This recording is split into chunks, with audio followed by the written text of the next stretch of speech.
Gravy. Mr. Sandman, bring me a dream. Make him the cutest that I've ever seen. Give him two lips like roses and clover. Then tell him that his lonesome nights are over. Gravy make a splash like Pippin. Shit, that's nothing. Splash. Everybody call me Big Pimpin'.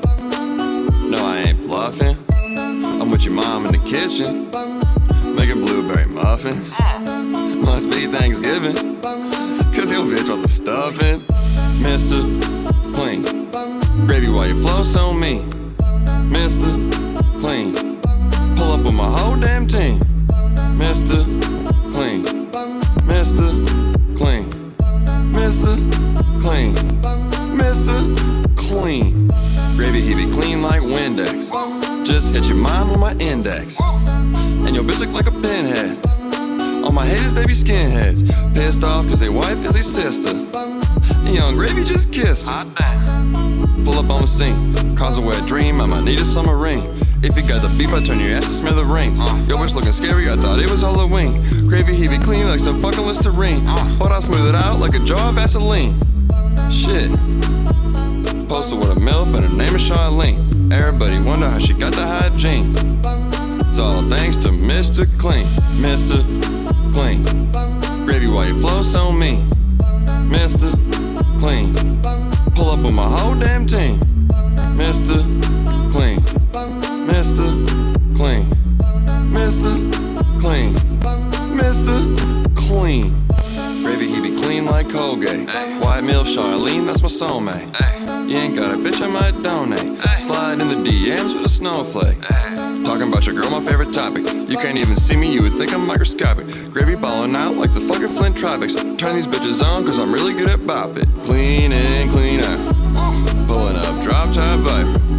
Had to steal your bitch. Finessed it like I'm Swiper. So much bread, gotta get my fiber. Gravy, he be cleaner than your windshield wipers. Your stepmom made me a pie. You can call me the Pie Piper. I don't eat the booty, I ain't even gotta say it, but I eat my girl ass if she had a bad day. Gravy don't play. Bitch, I'm at the bakery, them donuts getting glazed. Stay with 3 hoes like it's the holidays. Stuck to the bread, you would think I'm mayonnaise. God damn.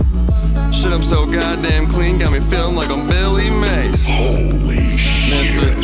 Clean, gravy while you flow so mean. Mr. Clean, pull up with my whole damn team. Mr. Clean, Mr. Clean, Mr. Clean, Mr. Clean. Cover all 9,000 taste buds. Aerate it. Warm it up. Driving up that top note, that cream, pure vanilla, sweeteners. That's a 10. Yo, Rex in effect, in full effect.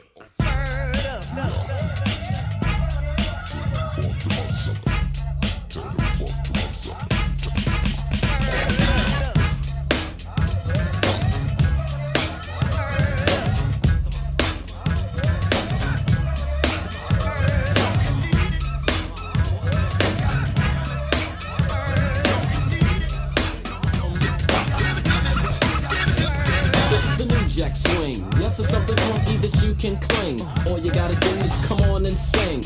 Word for word, every lyric that I bring. And it will surely sting your body when you're stepping cool inside a party. Watching all the girls just pumping like hotties. They had parts that look better than Ferraris. So I had to try these dancing. With this girl on my lap, I was chancing.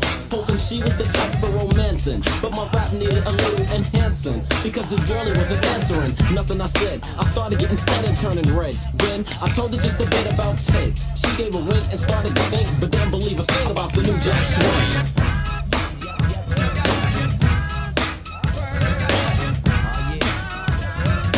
Didn't believe a thing about the new jack swing.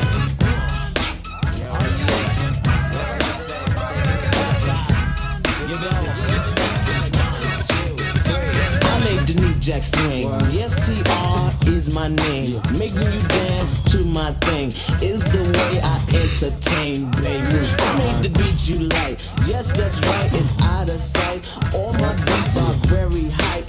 Yes, GR is moving it right. I got Key Sweat, Heavy D, today, Modi, Be Sure, and my man Bobby Brown.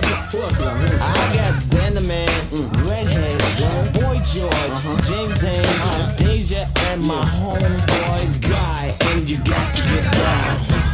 Oh yeah. Yep. Oh yeah.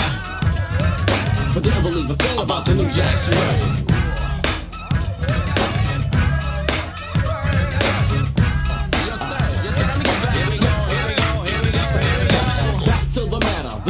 Swing is the sound that can flatter any other sound around town. Doesn't give the same type of feeling that this one delivers. So your body shivers so bad. Some dope beat medicine you wish you had. Flipping your feelings from glad to sad. But you're not getting the thing, so just chill and get ripped by the new Jack Swing.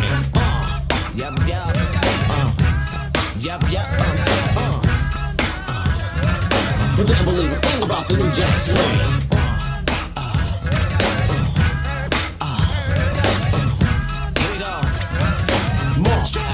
Take it to the bridge.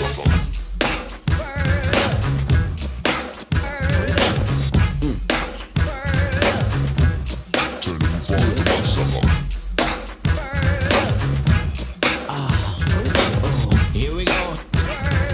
But didn't believe a thing about the new Jack Swing.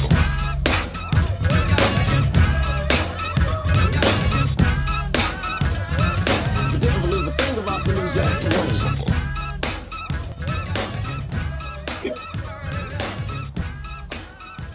Mic check. Who with me? Let's do a mic check real fast. I'm sorry I'm late. It's Fridays. Fridays are slow here on the air, to be honest with you. Fridays are not our finest days. So I have to be on time just so people will know that we're going to be here. Some people think that I'm in Mexico right now wearing a USA t-shirt and burning a Mexican flag. I mean, I don't understand how people didn't get the damn joke. I mean, maybe some didn't think it was funny, but I actually think it's very damn funny to go to a country and just disrespect them by bringing your country land flag, burning theirs, waving yours, and you think that you like proving a point of some sort. Makes no sense to me. So I just made the post yesterday basically saying I'm on my way to Mexico. I'm going to Cancun. I'm going to wear my USA t-shirt and I am going to burn a Mexican flag. And I want everybody to let my kids know that I love them, because everybody know you would never survive if you go do that shit in Mexico. You'll never surprise. It actually shows you how great this country is, how free we are. You're free. I told you this day one, the first week of Wyatt Live 5 years ago. I told everyone, we're so free in America that we're free to be stupid. We're free to be disrespectful. We're free to be rich. We're free to be millionaires, billionaires, or whatever. We're free to do it all. We're also free to be failures. We're free. The government does not stop you from being a nothing if that's what you choose to be. If you want to wake up every day and just not do shit, if you want to skip school, not put forth any effort towards your education and just want to kind of just live, there's no rules that you can't do that. You could be a whole lot of nothing in America if you want to. And here's what I say, why I say if you want to. If you choose to do it, there's so many programs in this world, well, I should say in America, that will support your behavior. It will, hold on. It'll support your behavior. I'm sorry, my daughter just texted me.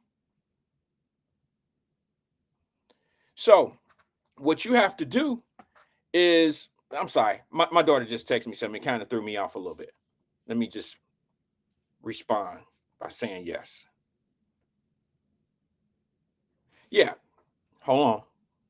Guys, I apologize.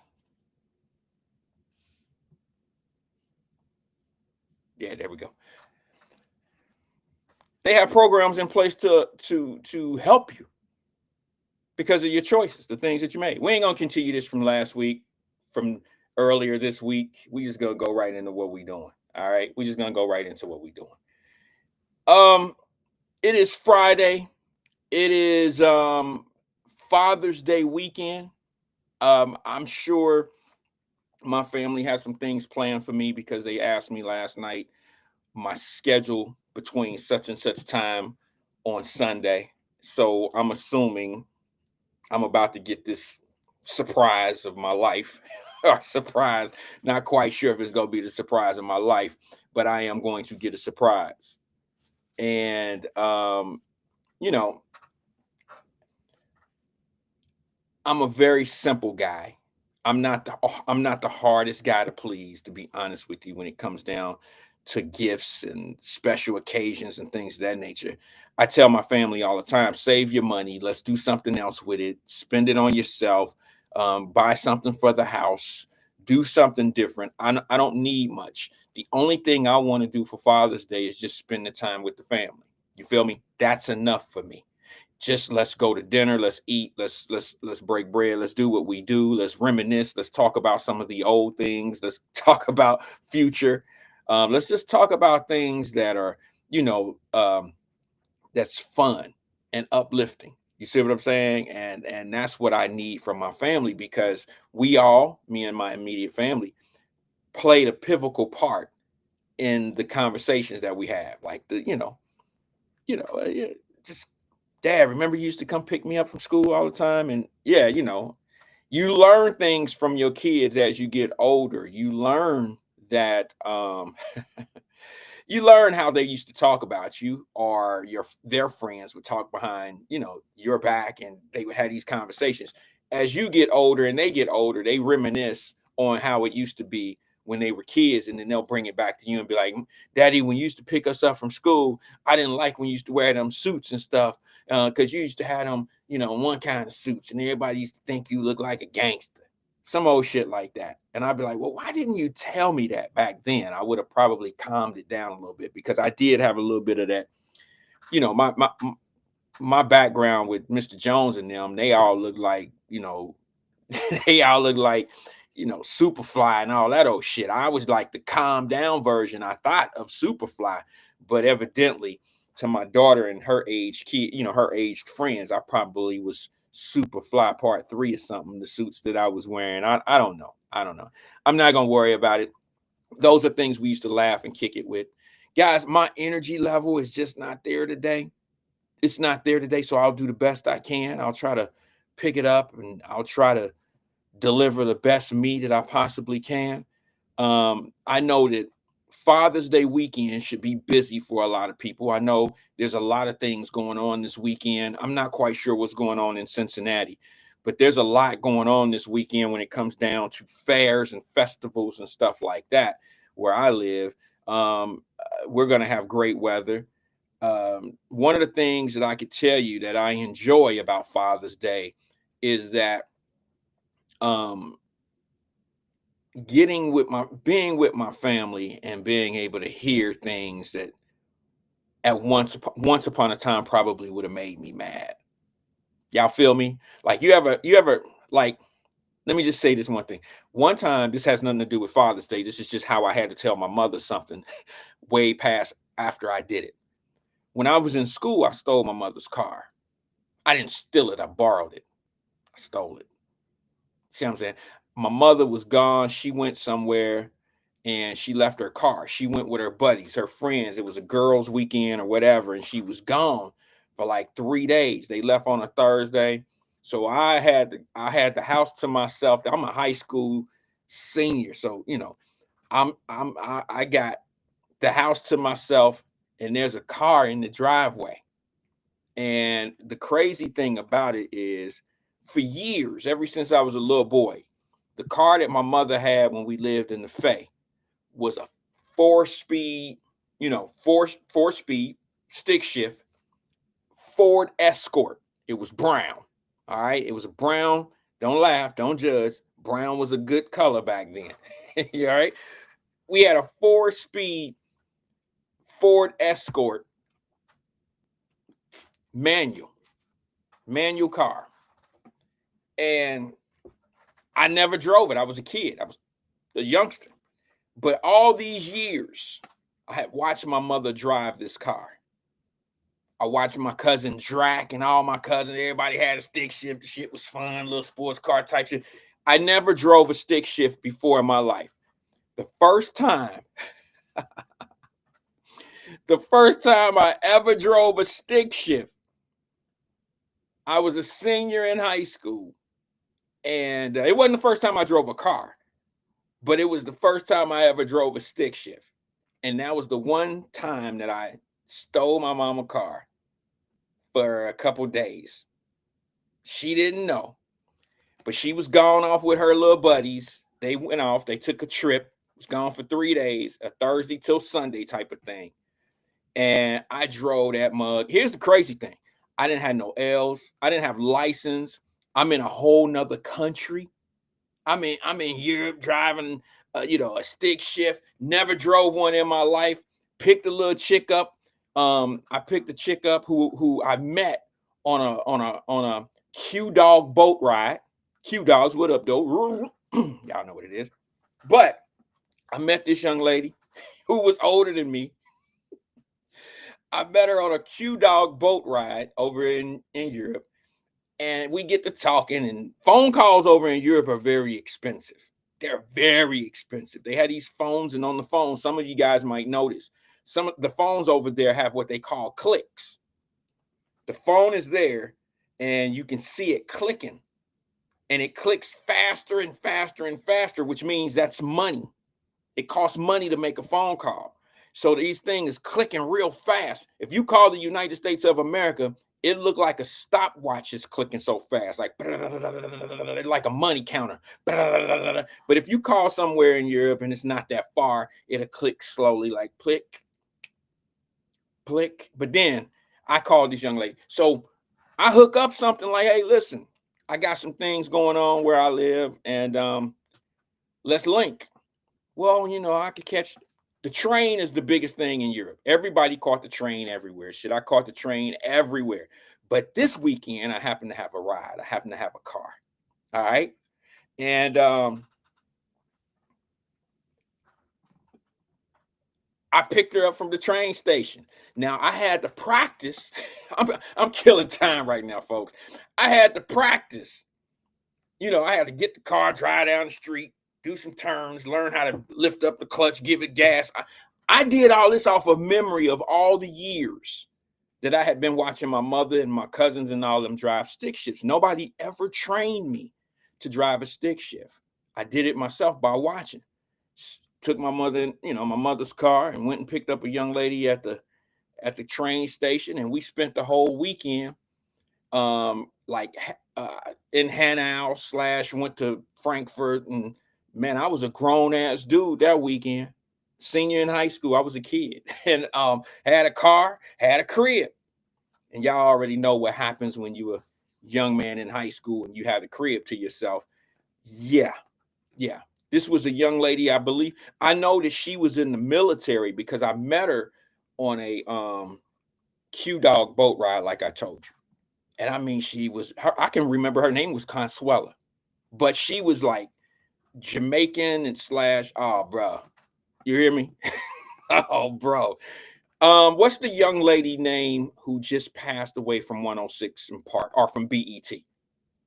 She looked like her / Chili from TLC. She looked like that.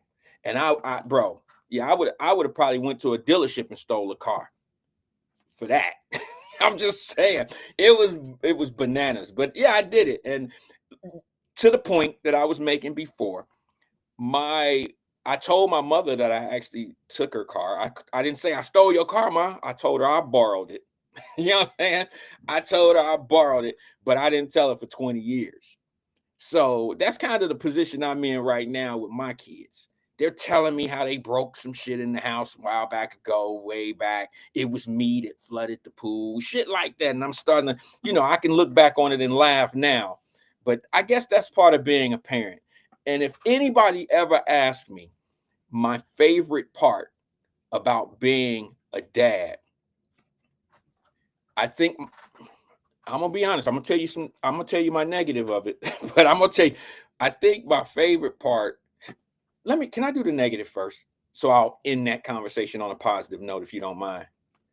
My negative part, the negative thing about being a dad for me is once your kids get to a point like my kids are right now, you just go from being the greatest on the planet to not knowing shit at all. You know what I'm saying? Like not knowing nothing. I can't say a word that may not have the proper syllables in it. I can't make a comment. I can't say something that they learned in a classroom somewhere. If I say something different than what they learned in the classroom, daddy's wrong. I don't know about that, but I read about this. My teacher, my professor told us, and I get a little worried about that sometime. I'm not going to get off on a tangent. I do. Let me just be honest with you. I don't care how much my children get educated or whatever schools they graduate from. They go into the best schools.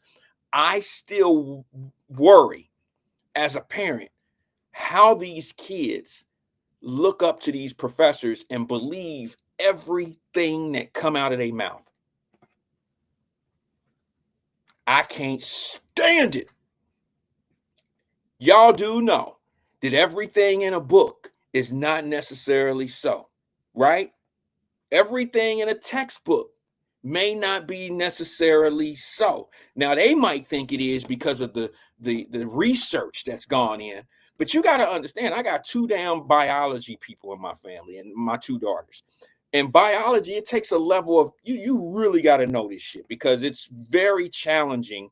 I don't have the brain power for it. If I had to have it, I probably could, but I don't have the power. I can't retain all that information, okay? But my daughters can. But this is the problem. They don't understand that biology is science, and they'll tell you, yeah, it's science. But let me ask my family here so I'll know if I'm right or wrong. Answer this for me. Don't scientists sometimes disagree with one another? Have you ever seen something where there are situations where scientists agree on everything. Like there's a certain thing, okay, germs and shit, they agree on that. But some scientific experiments have different opinions of the conclusion. Okay, some science is not all just black and white. Some of it is, there's a thin line, there's a middle, there's a medium. And for some odd reason, my daughters are under the impression, especially my youngest, not my oldest, my youngest is the worst. She think everything she learned at Belmont is like true. Like you can't have a conversation with her about COVID. She would have locked down the planet when COVID was going on. And I'm like, babe, scientists were saying that people are immune to this COVID, this COVID thing. Now, daddy, they don't know what they're talking about. They don't know what they're talking about. This is what it said. My professor said, and this is what the books, and this is what we did in our studies. My professor said, my professor said. I said to her, baby, you do understand that there are other scientists just as qualified as the one information out there. There are scientists that have a difference of opinion, and they're just as well studied as your professor and the scientists that put this shit out there. I said science is not, it's not a definite. There are opinions to the conclusion of how it got there. Like, so it's just not cut and dry.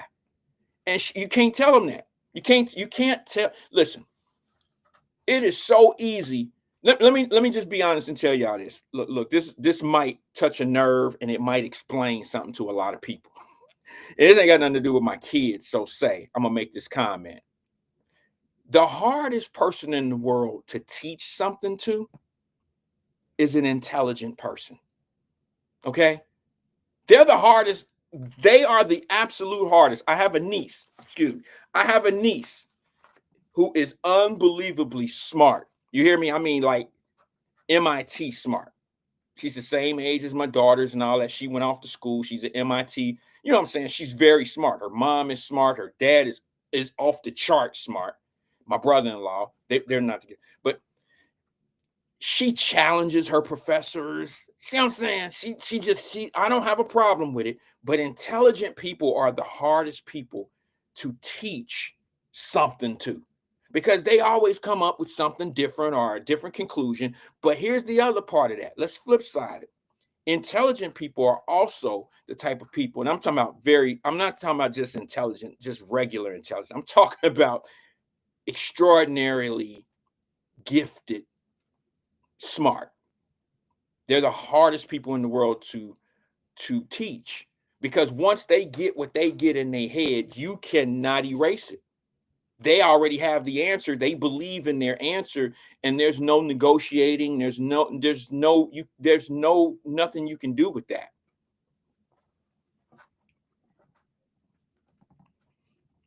On the flip side, the easiest person in the world to educate or to convince of something is a dumb motherfucker.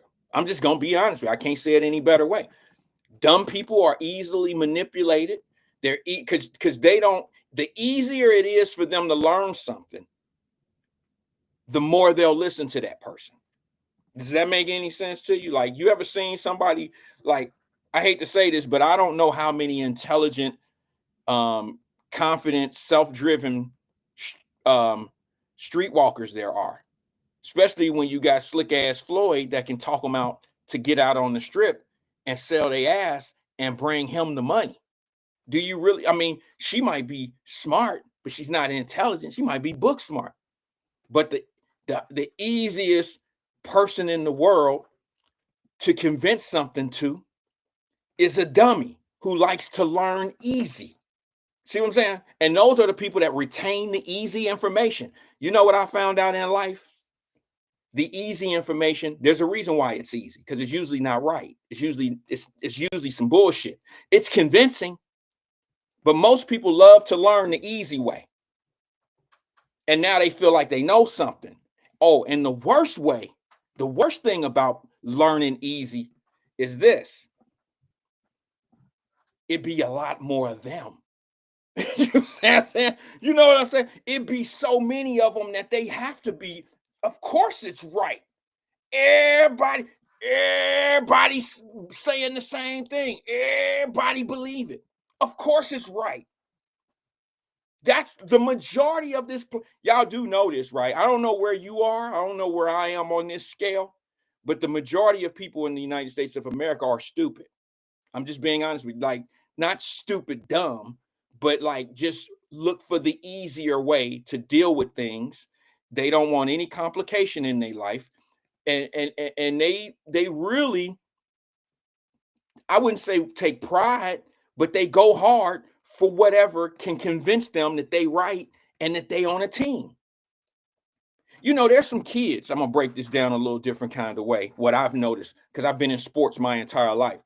You know, guys and girls, people, competitive people, don't like to be on bullshit teams.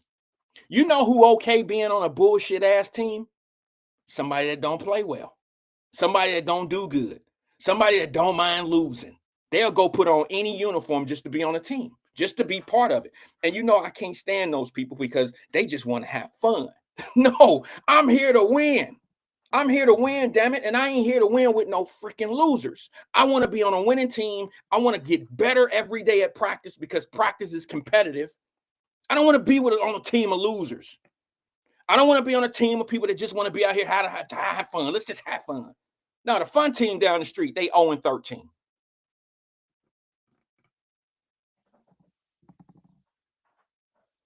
You hear me?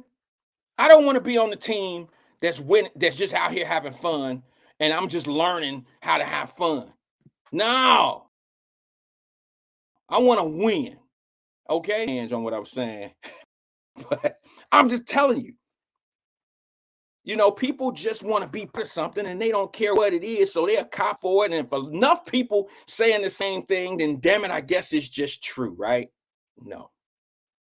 Have to teach my daughter that. She's well past where I would have gone in biology and all that old technical stuff in school. I retained law very well because I was interested in it. okay? But biology is a foreign language to me. All right, foreign language, and you can't tell them anything. Smart people are very hard to teach. Now, that was my bad part about being a father, not being able to tell my children anything without getting a whole lot of blowback. Now, what I love about being a father is way more simpler than that. And that is, how should I say this? The best thing in the world about being a father is watching all the work you put in evolve to what it is today. You know what I mean? Like telling your children when they're going through something that they don't think they ever gonna get through. You know they're gonna make it through it because you've been there before. Telling them, oh, it's gonna be all right. Don't worry about it. And them hugging you because you're Superman, because they made it through it. But you were there for them in a rough spot of their life, and they love you for that. They love the fact that you were there. And it's that feeling right there, folks. It's that feeling. It's that feeling. I don't know what to call it. I don't know how to describe it. It's just a feeling that you get when you watch your kids overcome certain things and you see yourself in them. See what I'm saying? I remember I used to go through things in life and I would say, now I know why people kill themselves. I'd say stupid shit like that. I would feel that way. I would think that way. I was never on the verge of killing myself, but I would always say, yeah, I see why people kill themselves, man. Life is tough, man. Who the freaking front door wants to deal with these things in life? Who want to deal with this in life? That's how I was as a kid. Sometimes I would say that. So I would say, yeah, I see why people kill themselves. I grew out of that.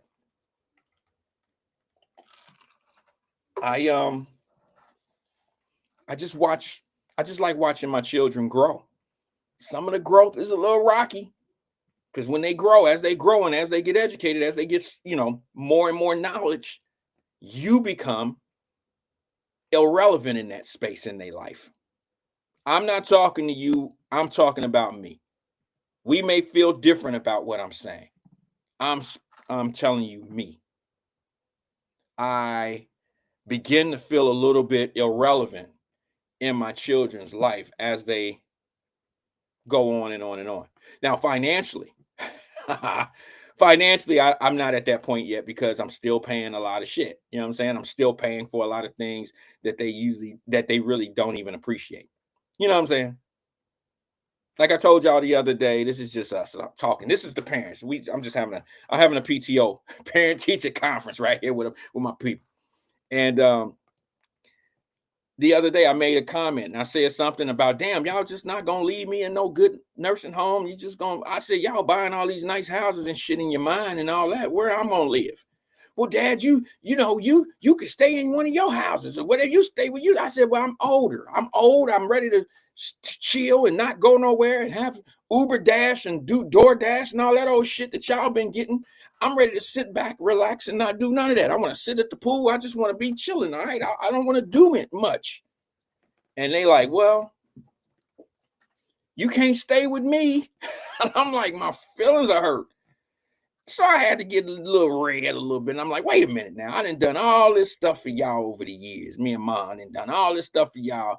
And I'm not feeling good about getting older because when I get older, you basically telling me now that I'm on my own. Let me put the number across the screen. My bad, guys. I'm basically on my own. That's what you're telling me. I'm just going to be out of luck. And they're like, no, Dad. And then my oldest, I told y'all this the other day. My oldest said something to me. Hold on, let me get the ticker going across the screen. My oldest, there go the number across the screen. Somebody asked me what it was. My oldest says to me, well, and I said this the other day, so I'm repeating something.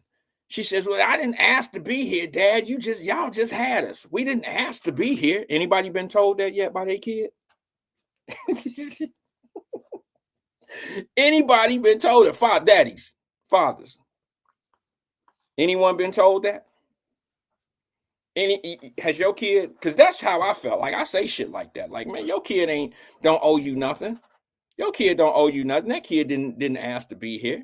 Your son didn't ask to be here. Your daughter didn't ask to be here. That was some shit y'all did. It's your responsibility to take care of them. So I'm on that level. I believe that to be true. However, I had to get kind of raw. Crystal said yes. I had to get a little raw with my daughter. I had to bring her down a little bit. Like, okay, special ass, special ass. I got to get you on this one because yeah, I understand. Kim said yes. Y'all didn't heard it too, so I don't feel bad. Here's what you say, Crystal. Here's what you say, Kim, to your daughter or your son or whatever. Because I know y'all did some extra shit for them. You've overextended yourself for your kids. We all have. So this is what you say. Oh, okay. So I had you and that was my choice, and you didn't have nothing to do with making a decision about being here and all that old shit. I hear you. But here's what I'm going to say to you. I only have obligations to keep you clothed, fed, and send you to school to get educated. That's all your ass for bringing you in this world. I don't owe you Nikes and Jordans. I don't owe you that. I don't owe you Reebok Classics. I don't owe you Lululemon and all that. I don't owe your little ass that. So the next time we go get you some sneakers or something, we're going to go get you some Spider-Mans or some Shaq Dunks at Walmart. Let me see how you got shoes on your feet. I don't owe you Jordans. I owe you shoes. I don't owe you a cell phone. Find a pay phone if you can. Borrow somebody else's phone. I don't owe you all this. I don't owe you your own room. Share a room. I tell you, you and JJ and Michael slept on the couch for 22 years. I don't owe you that. I don't owe you anything. I'm obligated, and I do supposed to furnish certain things for you, but they ain't got to be the top tier. I don't owe you a car. I could buy you a bus pass, and I didn't fulfill my duties as a parent. I don't owe you shit. Not over and beyond what your necessities, the things that you need that you have to do. I don't owe you private school. I just owe you school.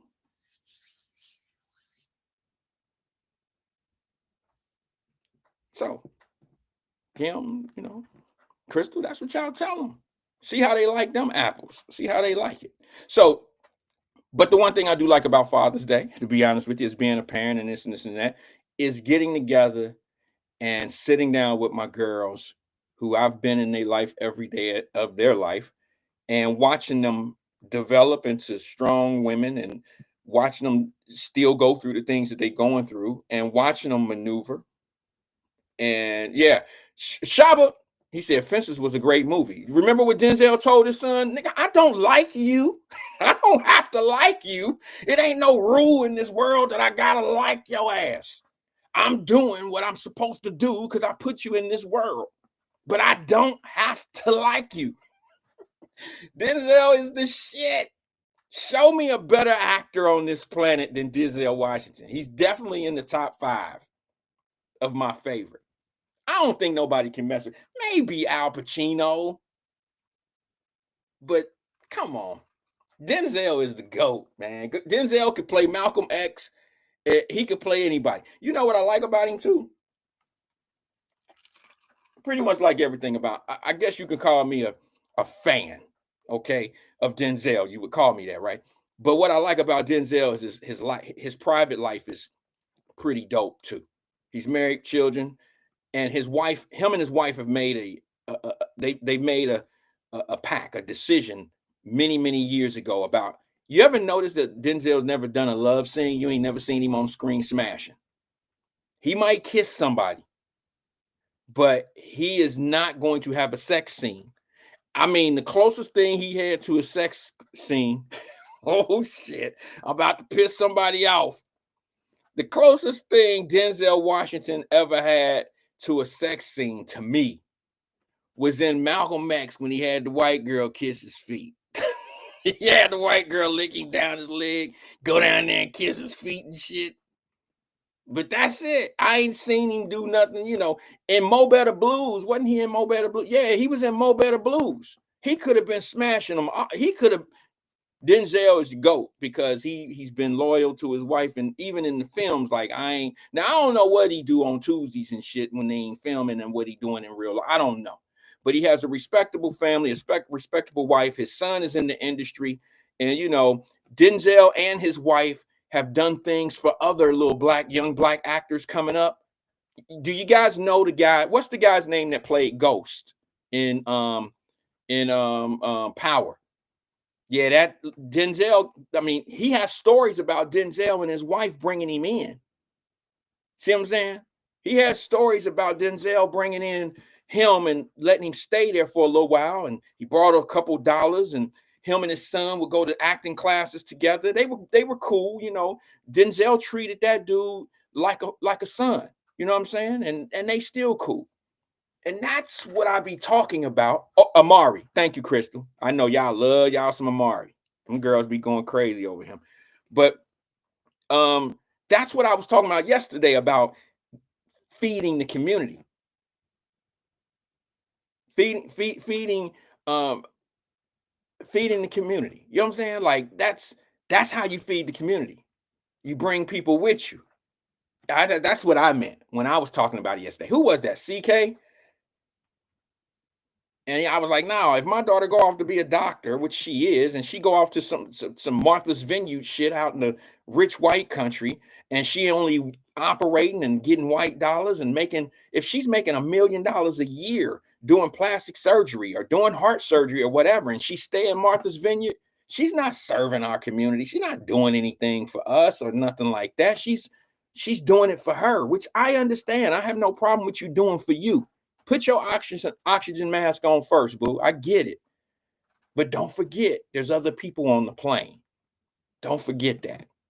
I think my granny always pushed me in that direction of you don't have to take everybody with you. But if you're blessed to be in a situation where helping somebody is not going to hurt you, why wouldn't you do it? If you're going to help somebody and it's not going to, now I'm not going to do this. If I've been in a position where people asked me for some money and I got it. I had it. It was my rent money. I'm talking about when we was paying rent. I really don't have it, but I have it. You can't get, if my rent's $700 and you asking me for $200 and I got $700 of my rent money in my pocket and you telling me you're going to give it back to me on Friday and that's the day that I have to deliver my rent to my landlord, you think I'm going to trust that you're going to bring me $200 that I owe to somebody else on Friday? So I'm not going to harm myself to help you. My wife and I didn't have you. I might do that for my child, but I'm not just doing that for some random or not even a buddy, a friend. You're not a friend of mine if you don't understand that I wouldn't put myself out like that. A friend would never ask me to risk something of my own for their benefit. I would never ask one of my friends to do something for me that's going to endanger him or her and put them in harm's way or put them in a bad situation. I would never ask a friend. I'll ask a flunky. I ain't talking about today. I'm talking about back in my day. I'll ask somebody, yeah, I've done it. Put people like, I ain't about to go in there. You go in there. You know what I'm saying? I had some people that I used to rock with back in the day. They all got in trouble. All got caught, got cases put on them. And they was like, well, Randy, he must be the police. He didn't get in. Didn't nobody put no handcuffs on him. He's still cool. Everybody, he free. Nobody did nothing to him. Yeah, dumbass. Because I didn't go with y'all to rob the store. Not rob the store. They broke into a store. Some of y'all know that old story I told. They on some slick shit. My buddy's trying to do some shit behind my back. They don't want to cut me in. And the day before they go do it, one of them come back and tell me, hey, they about to hit this lick at New York Fashion. They about to hit this little, it's like a clothing store that sold a lot of sweatsuits and shit, like coins in Cincinnati. They about to break in, they about to go in and blah, blah, blah. New York Fashion, man, tomorrow night they gonna do that. And I fall back like, didn't nobody tell me about? Yeah, man, they ain't cut you in on this one, bro. They gonna do the shit, then they gonna come see you. I'm like, okay, fine, that's cool, but I don't want to be part of that. And here's why I don't want to be part of it. Because y'all taking one of them dumb motherfuckers with y'all. I don't trust Philip. I don't trust him, bro. It's something about that dude I just don't fuck with. He always talking that New York shit. I'm New York. You know how them Brooklyn and New York, you know how them New York dudes talk.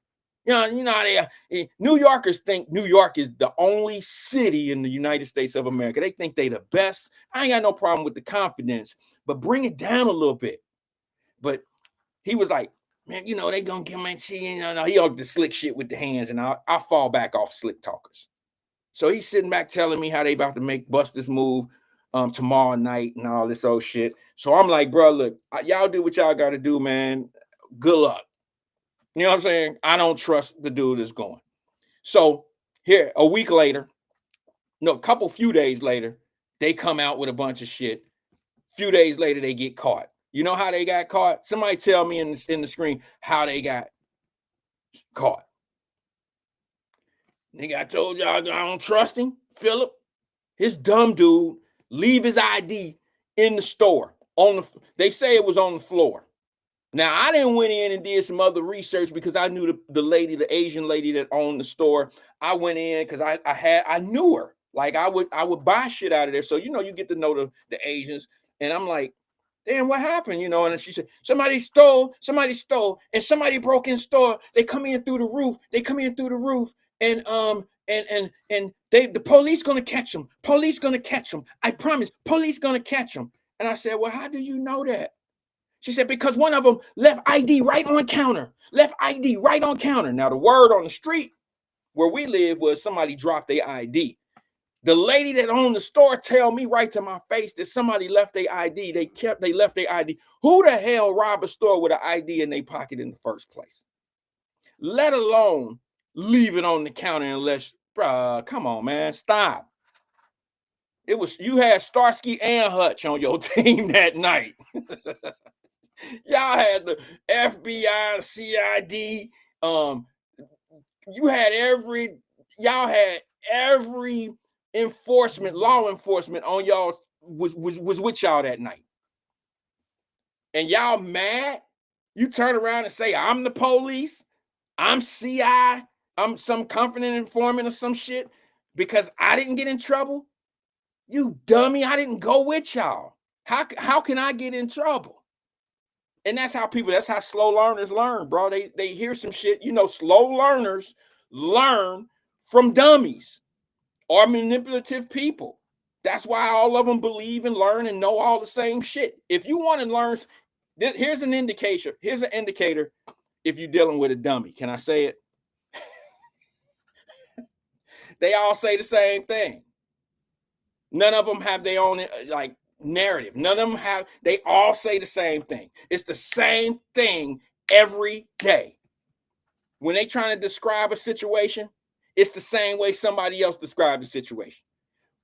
I'm not saying everybody that do that is a dummy. I'm saying they playing the dummy game. They know that they have to be talking to some dummies for the dummies to believe it. Other dummies are going to regurgitate exactly what their other people been saying.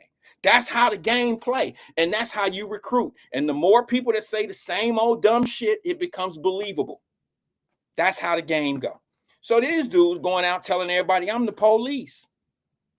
I'm the police, bro. Was I with y'all? First, tell everybody, tell the school, was I with y'all that night? Now, tell everybody how y'all got caught. Y'all didn't need, the police was with you that night. I told you I didn't trust certain people that was running in y'all little circles. A lot of people don't understand this game. Especially dummies. Y'all don't understand that most of the people, bro, do you know how many people work for the police department that are not on the payroll? Literally, like, don't hit the clock. They're not Sergeant Smith. They're not Roger Rabbit, Officer Roger Rabbit. They're not that. They just street police. They have caught other cases, and they just let them be out there. And this is how I know the war on drugs is not real. Ain't no war on drugs. There is a limitation of what we're going to allow to happen going on with drugs. But the police know everybody in your city that's selling drugs. They even know Miss Francis who's selling weed out of the third floor. They know. It's just whenever they ready, they'll make their moves. And if you're not really out here killing things and doing it on a big scale, they don't care about Miss Francis selling dime bags. They don't care nothing about that, man. They don't care. The part-time dope dealers, one, lady that's doing hair out of her house and then selling a dime or, selling joints and shit, they don't care nothing about that shit. So that was my story about being a narc. Because I've been called it. The only people who have never called me a narc is my Midwest brothers and my Midwest sisters, my people back in Cincinnati at home. Florida has never seen this side of me. But in Cincinnati, bro, like when you grow up where I grow up, you know things that you really don't want to know. You know things about people you really don't want to know, especially a guy like me, because I grew up with some of them one dudes that they out there. They do what they do, okay? And I do know certain things. Do I know too much? Probably so. But I don't know anything that would put me in what they do. Like you would never, okay, just because I know that that's what you do, you still can't get arrested because I said, oh, you a drug dealer, or you this, you did, you that, you did this. They still have to have evidence and proof that whatever I say is real. Now, what would be proof is me having to sign an affidavit and then going into court and testifying. That ain't never, ever gonna happen. Not to somebody that I know, grew up with and all that. I don't know nothing from that point. They don't know what you know, but I wouldn't do that. So these people that I was around one point in my life, junior and senior in high school, they not from where we from, folks. They not with Midwest people. These are shelled. These are people who learn shit like that off TV. You see what I'm saying? Like snitches and shit like that. They don't really know how real snitches move. Like it's not a fucking mystery to me that if somebody leave their ID in a crime spot, that they are the police. That is just for me and for everybody that's listening. You got to be a city boy or a city slicker to understand that that's a move. You know what I'm saying? Only sheltered kids would think it was an accident and that somebody else probably told other than the person that left the ID. But y'all got to understand there's different levels of knowledge when you're dealing with certain things. I just happen to be knowledgeable in the criminality world of that type of stuff. It just not, I've never been the type of person, kid, grown man that would go break into anybody's. I've never done a B&E in my life. And I stand on that. Never done one. Never had to. Now I might know him. Sad thing about it, partner from Detroit, love him to death. Y'all didn't heard me saying Corvell Robinson. He's one of my best friends in the world. He know exactly what I'm talking about because he know. See, city dudes know each other. He know because guess what? All that shit they stole, him and I bought some of it, and we wore it on Senior Skip Day. MCM suits, Detroit hats, Cincinnati Pro Model hats. We had some of that shit. We bought it. After them jerks, after them dummies got in trouble. We found it. Jordan 3s, the whole 9. I wish my brother was here to confirm that. He's my receipt. I wish he was here so he'd be like, we sure did, bro. Them idiots, them dummies. But anyway, man, I learned easy. I learned a long time ago how easy it is to convince people that just want to learn things the easy way. Because when you learn it the easy way, like, some people learn how to be street dudes off of music. That's learning it the easy way. It get hard when you get out there in them streets and you really try to do it for real. It get real hard. I want to reminisce on something real fast, if you guys don't mind. I had a call that came in, but it fell off. Speaking of dudes that think they tough coming from different areas, it came across my page, not my media page, but somebody sent it to me, and it was a show that I did some time ago, and I was talking about Winton Terrace, And you know how people, like I told y'all, these Brooklyn dudes, New York dudes, always, what up, those? And they always think they special and they think they better than the whole room. They think they think everybody else is dumb and slow to the beat. They just think that New York shit don't stink. That's what they think. Hold on, let me read this real fast.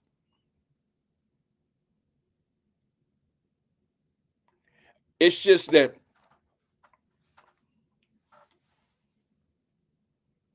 it's let me start that out because I had to read something. Alethea said, let me say, Alethea said, I used to do hair on my porch. Police would visit just to check on me in Avondale. But others was doing too much in the hood and they would shut them down. Yeah, I mean, that's how it is. I mean, you can't tell me that they sitting there hitting dudes that used to sell weed. Do y'all know on what street was that right there by Porter Junior High? I wish Mama Birch was here. She'd drop it off just like that. Porter Junior High, that long strip right there was connected to Lincoln Court, and at the end at the end was the Regal Theater. What street is that long street right there? Where my down the way folks at? I don't want to say the street because I'm gonna look foolish if I say it. Like if I say, "Oh, that's Liberty," I know it's not Liberty, but that Liberty was the first thing that came on my mind. Is it Armory? Help me out. Do y'all know back in the day? Somebody gonna put it in there. Do y'all know back in the day? Mound Street. No, I don't think that was Mound, is it? That long ass street. That ain't Mound E. I don't think so. Maybe it is. Maybe, Porter was right outside of it. It's the street between Porter and Lincoln Courts, and at the end down there was it's the street that LL and them shot that movie. Remember when LL Cool J and them came to Cincinnati and shot Undercover, Deep Cover? Yeah, they shot Deep Cover in Cincinnati, Ohio, in Lincoln Courts, and they used that street. Not Lynn Street, but it'll come to me. Anyway, that street right there, yo, they used to sell weed. You could drive from the top of the street, ride right down, and it used to be 20 to 25 people outside selling weed to people that drove. That was the weed spot. You could ride down the street. Nobody ever got pulled over. The police never stopped and confiscated anybody's weed. It just used to be the spot. As long as you're not doing things at a high level, they usually didn't even bother with you. Yeah. John Love said In Too Deep. Yeah, remember that movie? In Too Deep? Some of it was shot. LL came in town and they shot that. They were using Lincoln Courts as the projects for that movie. And they used Lynn Street. They came out of not the wig store, but remember when Walgreens used to be right there? And the Arts Consortium? Twin said, damn it, Wyatt, do you ever remember anything? I go so far back sometimes, Twin. I go so far back that, bro, it's amazing that I remember the things, but to be real specific about everything, that's where I'm finding a challenge. 5 years ago when I first started this, bro, I could tell you the small details of everything that I'm talking about. But as I get older, it becomes a little bit more challenging for me. I just have to be honest with you. It becomes a little bit more challenging the older that I get trying to figure out certain things. Clark Street. See, that makes more sense. Clark. Ron D said, I bought weed from there many a days. You know what I'm talking about, Ron. They come down the street, sell you the little weed in the little yellow plastic bag, a dime or a nickel bag, dime, whatever. And, no negotiating, shit be closed up. You just grab it, walk off. That street used to be popping.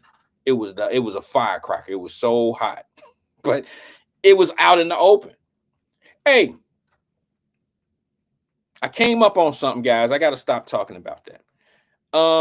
We all know that Israel struck Iran. I'm not about to talk about that, but I just want to let everybody know who may not know, who don't watch the news and pay attention to certain worldly situations.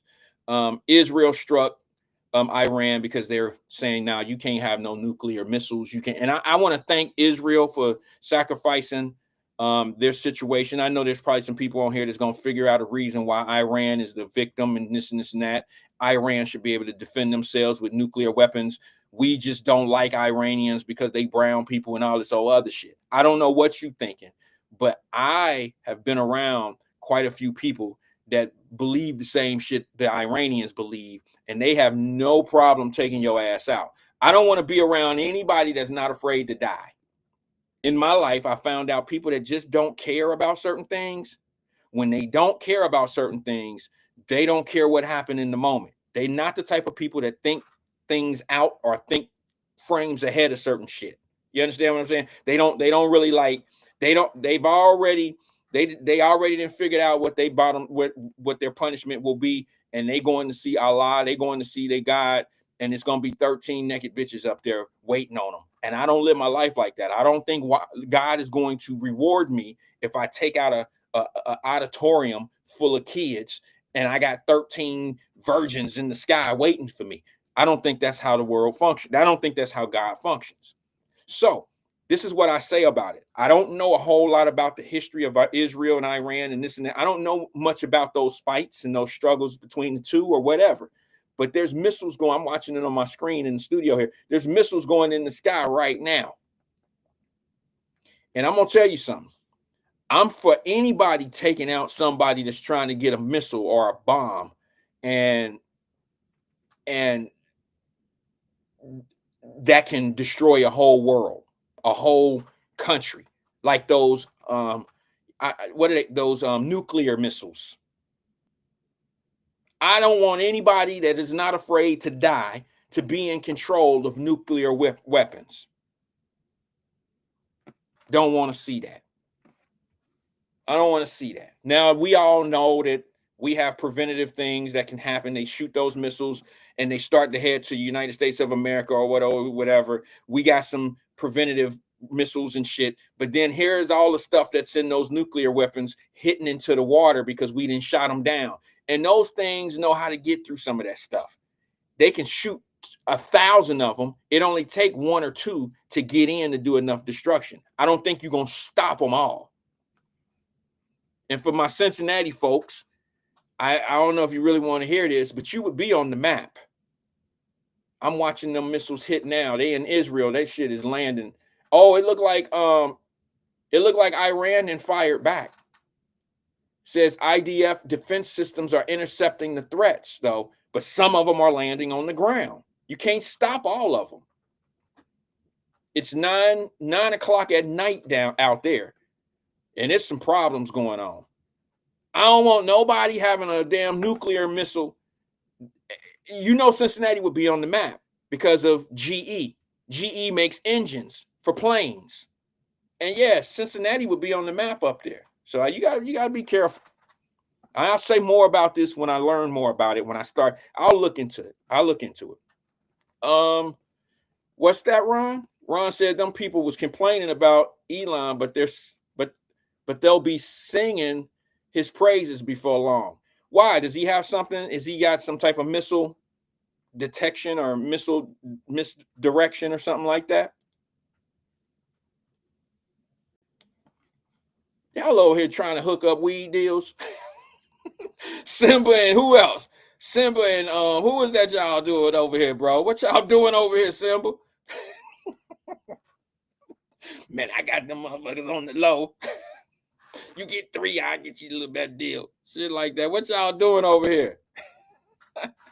John Love said, and right Pat up in Dayton. Yeah, but what do they do up there? What is that? Is that a military? That's a military. I haven't been that way in a long time. Is that a military base up there? Is it an Air Force base? Something like that?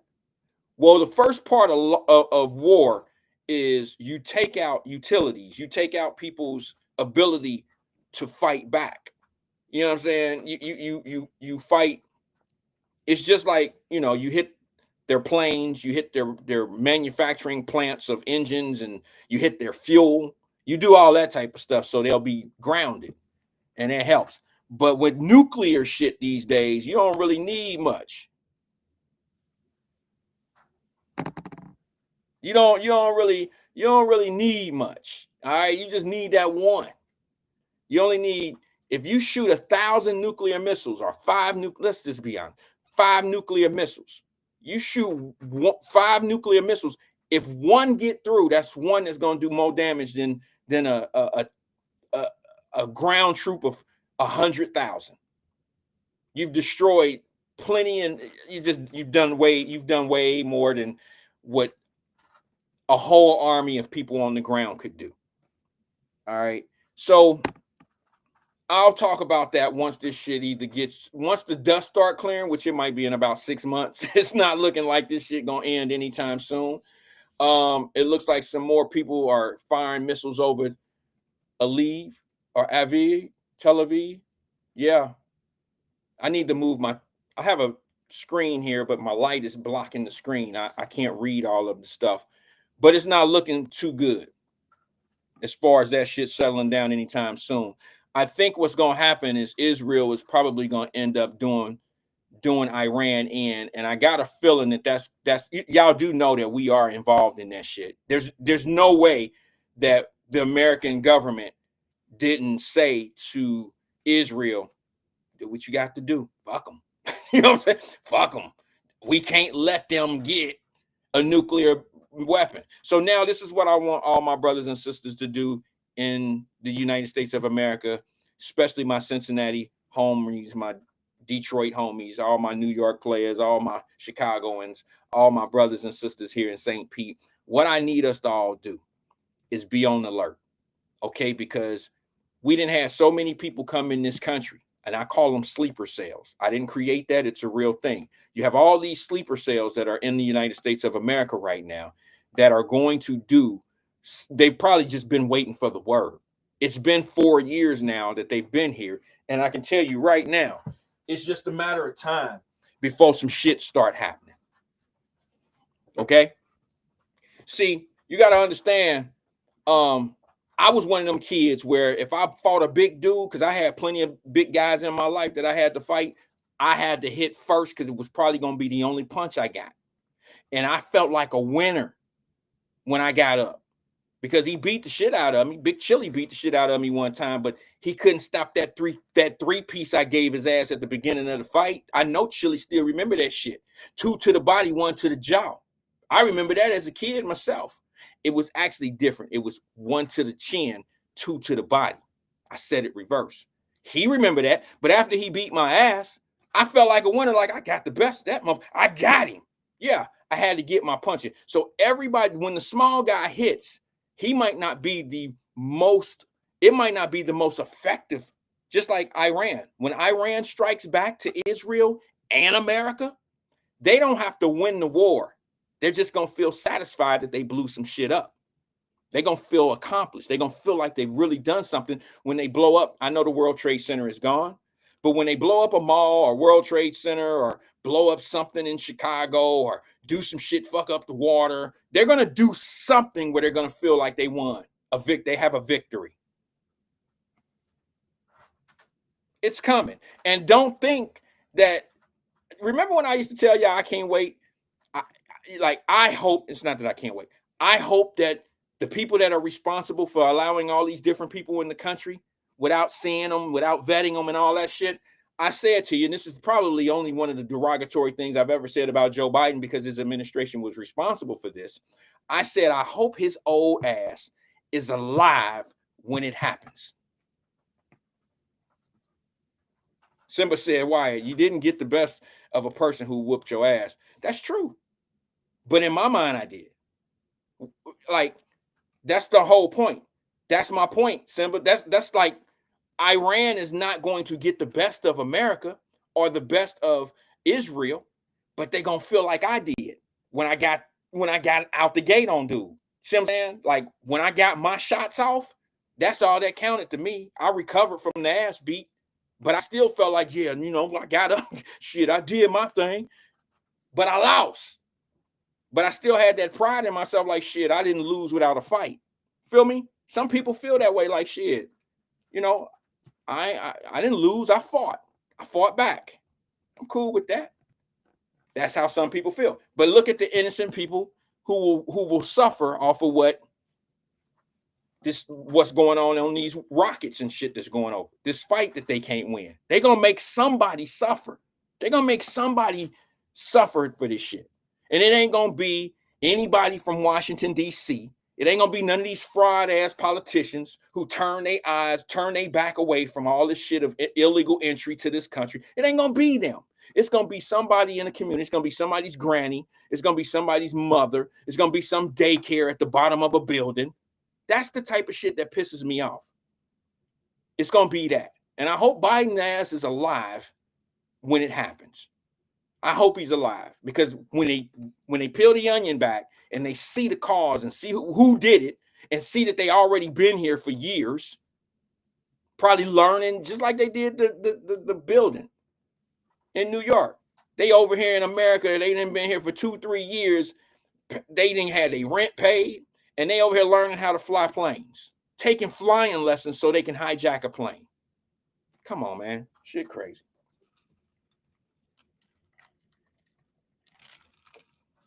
Let me say something to y'all about this real fast. Oh, I had to tell you something. I probably should wait another day for this since we don't have a whole lot of people here. But I want to bless everybody who's actually here. Black folks, all my Asian, white, and non-black people, if you're not a black person, please give me a couple ticks so I can talk to my brothers and my sisters. We all brothers and sisters, but I need to talk in a serious manner. Do you see all these protests that's going to come down to like Walmart, Target? I'm creating a protest right now. Okay? Black folks, we have to protest Carnival Cruise Line. We have to. Emmanuel said, just got here, and I'm not certain that I am hearing it wrong, but I have to ask, are we blaming Joe Biden for the Israel conflict? No. What I'm saying, is just like I said, no matter where it was coming from, when terrorists start moving, these sleeper cells has been in the country, I hope Joe Biden is around to see what happens. See, it take a conflict like what just happened right here, where where Iran don't have a reason to attack us right now. But don't you think that they've had people here where when something jumps off, they have easier access to us now? They have easier access. It may not have even been Iran. It could have been Mexico. It could have been Ukraine. It could have been Palestinians. It could have been anywhere that they've been letting people come into this country, and those people who have terrorists, only those countries that have terrorists, they allow people to come in here, and I guarantee you there's been sleeper cells put together, and they've already pretty much planned out what they're going to do. Now they have a reason. Not that they didn't have a reason in the first place, because they would have never put sleeper cells here if it wasn't ever going to be no reason. They already know how America moves. And don't think that I'm naive enough to think that Trump's not involved in this. Yeah, he's using Israel as the flunky to make this move. Because if you look at what they're saying out loud, they're saying, look, if you do anything to an American about what's happening right now, you'll be punished. America don't have nothing to do with this. This is what they advertise, and this is what they telling people. America don't have nothing to do with this.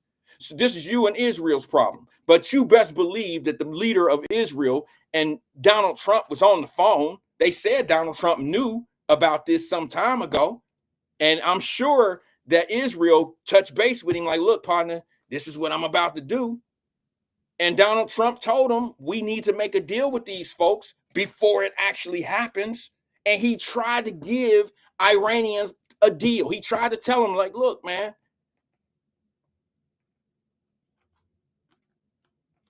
he tried to give him a deal.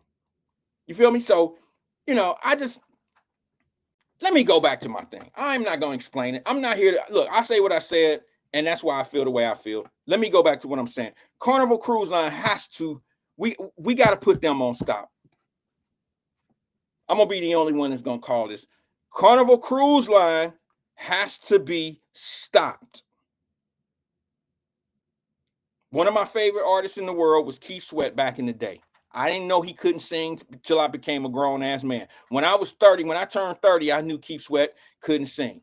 But in my 20s, Keith Sweat he could blow. He could sing his ass off. I didn't realize auto-tunes. I didn't understand studio work the way it is. I didn't understand it. But in my 20s, my early 20s, younger teens, late teens, early 20s, Keith Sweat was the man. Carnival Cruise Line. How many people have been on a cruise? And y'all know they do the karaoke. They do the karaoke, right? Now you know, Sierra, E's gonna go on today. You know what E gonna say? E gonna say that Wyatt over there telling his audience that this is Joe Biden's fault that they're fighting in the Israel-Iran. That's what he gonna say. It's crazy as hell. I'm not saying Joe Biden had anything to do with what just happened. Well, now that I think about it, how did Iran get rich all over again? Do you really want to have that conversation? How they ended up with $900 million? I'm just saying. Before you go in on what I'm talking about, just research it first about how they became rich all over again, because they was kissing ass for the last few years. They just start getting money all over again through crude oil and other things. You might want to research that. But I'm not saying it was Joe Biden's fault. I'm saying that when sleeper cells start waking up, we know how them sleeper cells got here and their entry. We know what period of time they had easy access to America. We know that. Carnival. They do these, I don't know, karaoke nights. And I seen the most disturbing shit in the world. And I got to share it with you. This is the shit right here that makes me, Simba said, Wyatt, that Keith Sweat album was cold back in the day. The only album in that time frame, Simba, that I can believe that was better than that album is only one, and it was Guy. The Guy album, it was titled Guy. That's the only album in the early 90s, late 80s, that was better than Keith Sweat. And if you think about it, both albums, you can put them side by side, hit play, and just let the whole thing play. The Guy album and Keith Sweat. But now Carnival Cruise Line has gone way out of pocket for this. They allowed a guy. They allowed a guy to get on the damn Carnival Cruise Line and do a Keith Sweat song. I gotta let y'all see this. They're banned. They're absolutely banned. We gotta put a stop to this shit, guys. We cannot have our sisters going on Carnival Cruise Lines and running into this madness like this. Check it out.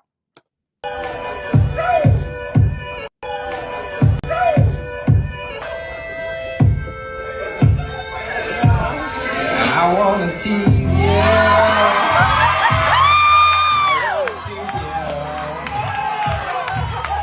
I wanna show you, baby, that I need you. I want your body till the very last cry. Oh, I want you to holler when you want me to stop.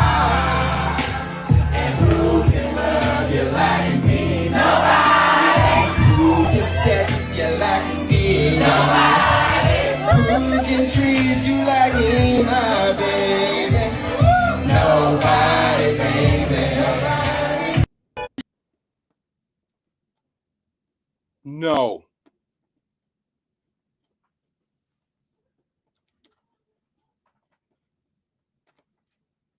No, Carnival. We're not having it.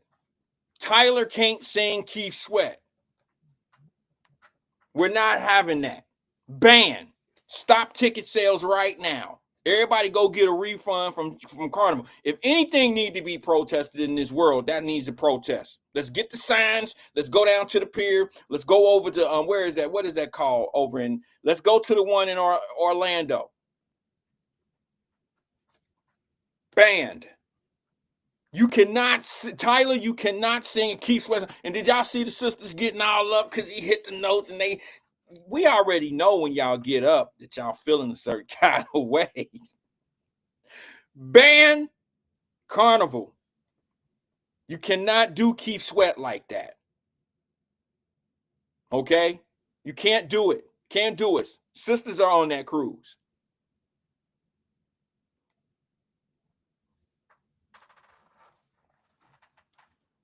He said he sounds just like whining ass Keith Sweat. Yeah, he did. And them ladies loved it.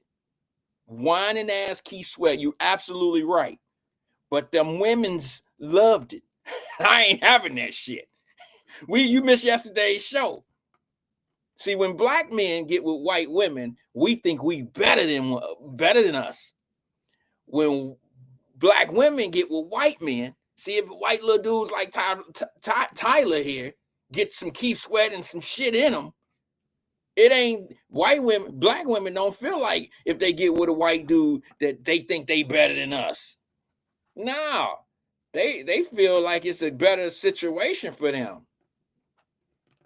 You know what I mean? They got a little bit more security in life and shit is looking up for them. They about to move out the hood. All this old goofy shit. You missed that conversation, E. It was crazy. It was crazy.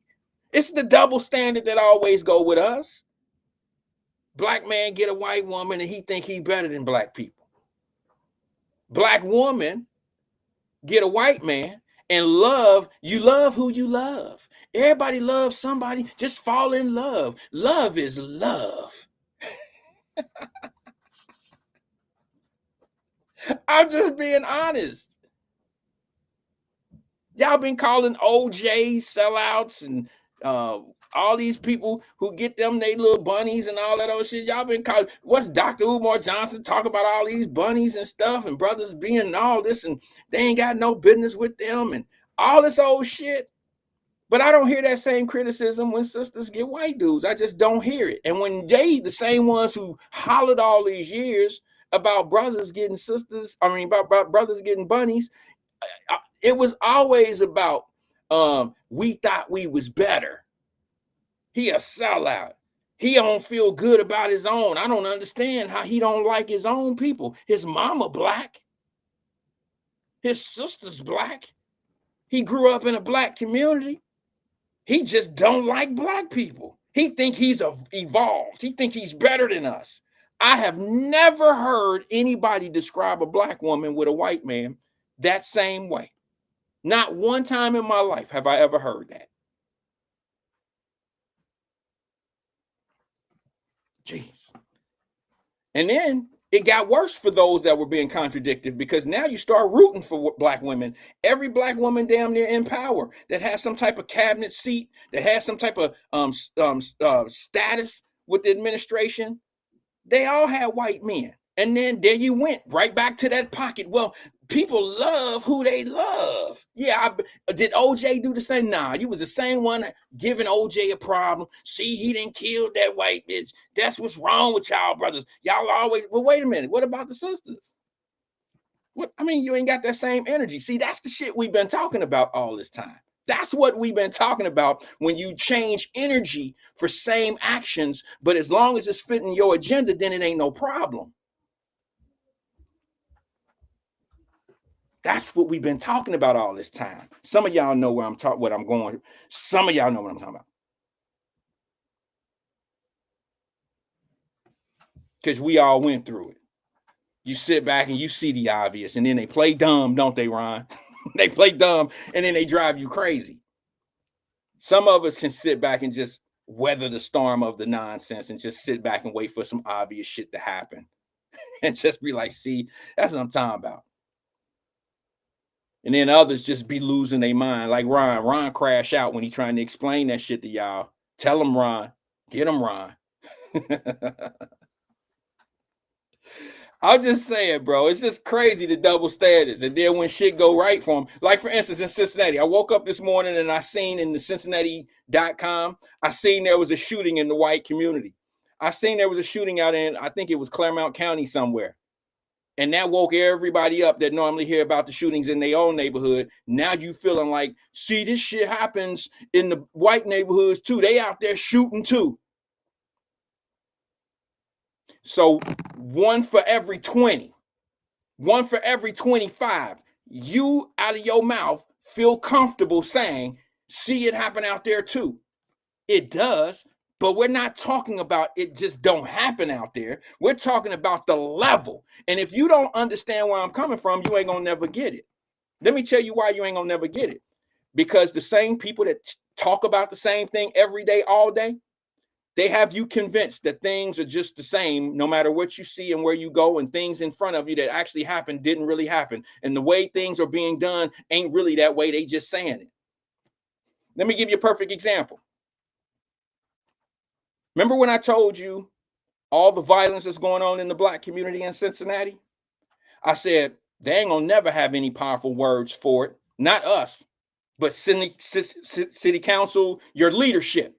They never gonna step up to it until it start hitting certain people in them same neighborhoods. Did we not have that conversation?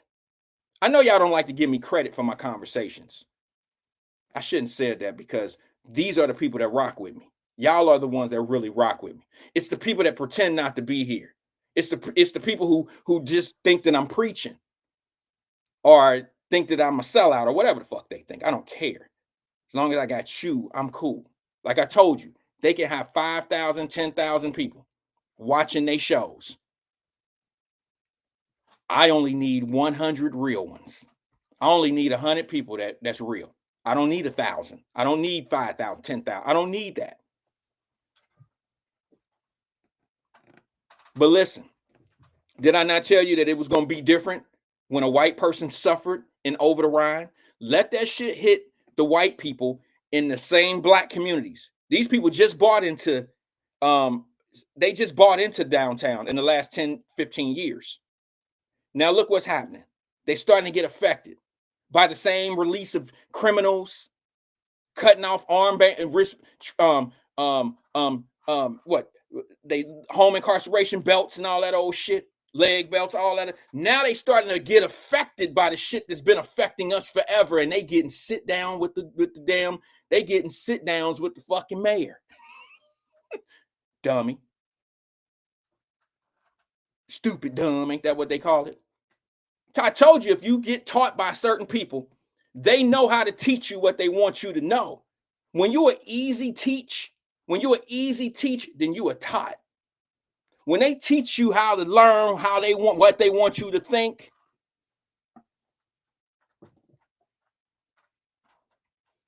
they got you. They can tell you in broad daylight that the sun ain't shining. You got it. You got it. You right. Sun fucked up. It don't shine forever. It ain't gonna shine on our neighborhood. It don't shine on you. Can tell you. Now, the white person then got violated like black people in the same community for years. For years. The man got stabbed over at Finley Market. Let me fix my camera. It didn't even make the news. Black folks get shot in Over the Rhine. Black folks' cars getting broken into in Over the Rhine. It don't even make the news. Black folks getting shot up in Clifton. You hear about the shootings. You hear about the people who got caught. You hear about the person who got shot. But that's all you do is hear from the news. And the only time the leaders are expected to come out is when you call them out, when they're called out, and the chief of police have to come out and say, hey, crime is down. We're at a level where we're better than we were last year. See, I told you they just massaging your ears. We better than we were. We had 42 shootings this time last year. We only have 38 now. We're behind where we were last year. White boy gets stabbed. I'm sorry that it happened to him. I really am sorry. I hate to have to make. Didn't I tell y'all a long time ago that I hate when my shit come real? Because when my shit becomes what I've been telling you, somebody has to suffer. Somebody is going to face some pain, because the reality that I'm telling you, when it come up, it's going to be some pain attached to it. That's where we are right now. That's where we are right now. Now, here's the out for the administration to be able to go talk to this lady, because there's a little bit of distance. Let me explain. There's some people that's going to really miss this show, and they're going to miss more. They're going to miss a lot. The city can distance themselves from what happened in this situation. You know why? Because they got somebody to blame. As long as they got somebody to blame, they can get a little bit closer to the situation and act like, oh, whoa, we got to cut this shit out. We got to do something about this, because now they can turn around to the citizens and say, hey, this was the review board up in parole. This is the parole division that should have been watching this guy, and they should have had the U.S. Marshals on this dude because he cut a federal band off. That's what they're going to say. That's why the mayor can come in and attach himself to it. This is why they don't really fuck with me, because they know I know. And see, now you can say, well, it ain't really the Cincinnati Police Department's fault. It ain't really their fault. Y'all blaming the wrong person here. Y'all blaming Cincinnati Police for some shit they ain't really got nothing to do with. It's not their, they don't have to keep up EMU and home incarceration. That's not their thing. This is not a Cincinnati police problem. Not this particular one.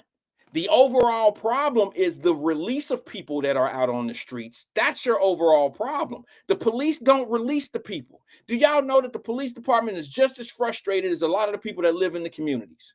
Because they arrest people, and in a day, within 24 to 48 hours, them same people that they arrest be right back out on that same block. That's frustrating to the police. Do y'all remember the conversation I had with Chief Fiji? What's her name? Fiji? Remember?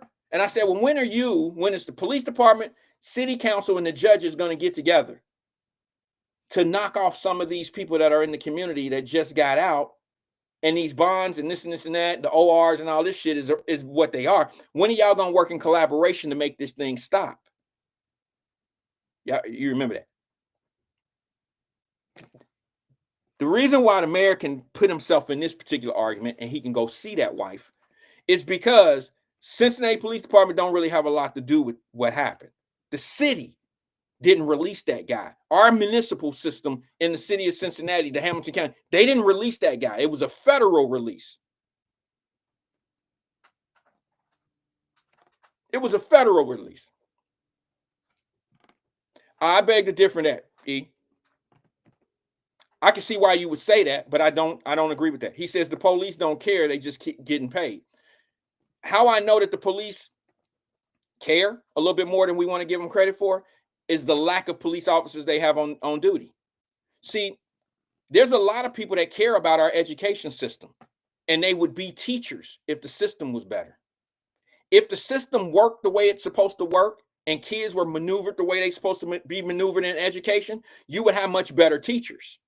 So what you're saying, E, there's a lot of realness to what you're saying, because sometimes you got to just be a I don't give a fuck person to do a job because I'm just getting paid. I'm going to do what I got to do just to get paid or just get ready to retire or whatever. I got 22 years in. I just need 2 more years and I'm going to wing this shit out. So yeah, there's some truth to what you're saying. However, the reason why it is that way is because the system is bad. The program is not, it's not designed to deliver the way it's supposed to. It's just like public school.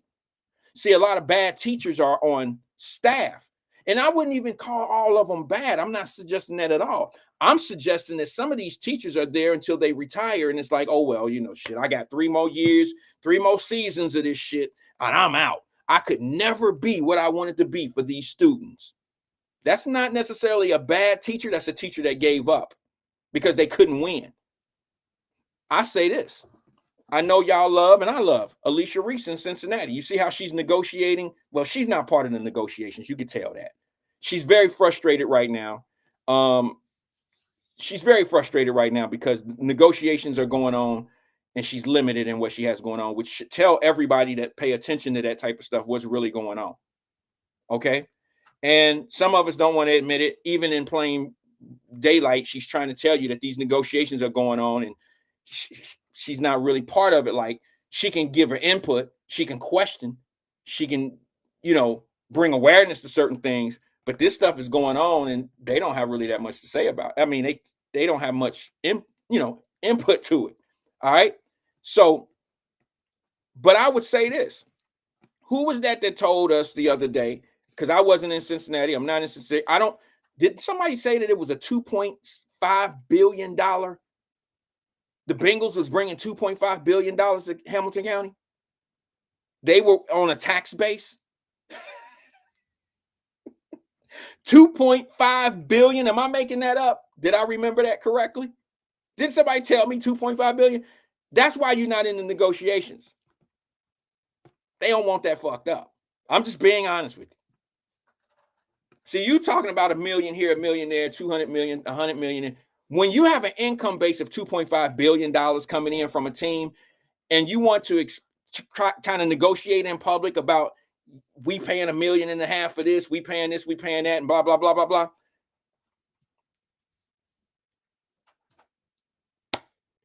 Look, I understand people wanting to fit in where they fit in, but it's almost like a millionaire. A millionaire overtime can't have he can't have a conversation with a thousandaire. It's just not going to be the same conversation. A millionaire got different kind of problems than a thousandaire. See what I'm saying? Like, it's just a different conversation. It's a different level of understanding of what really needs to happen for things to stay the way they need to be.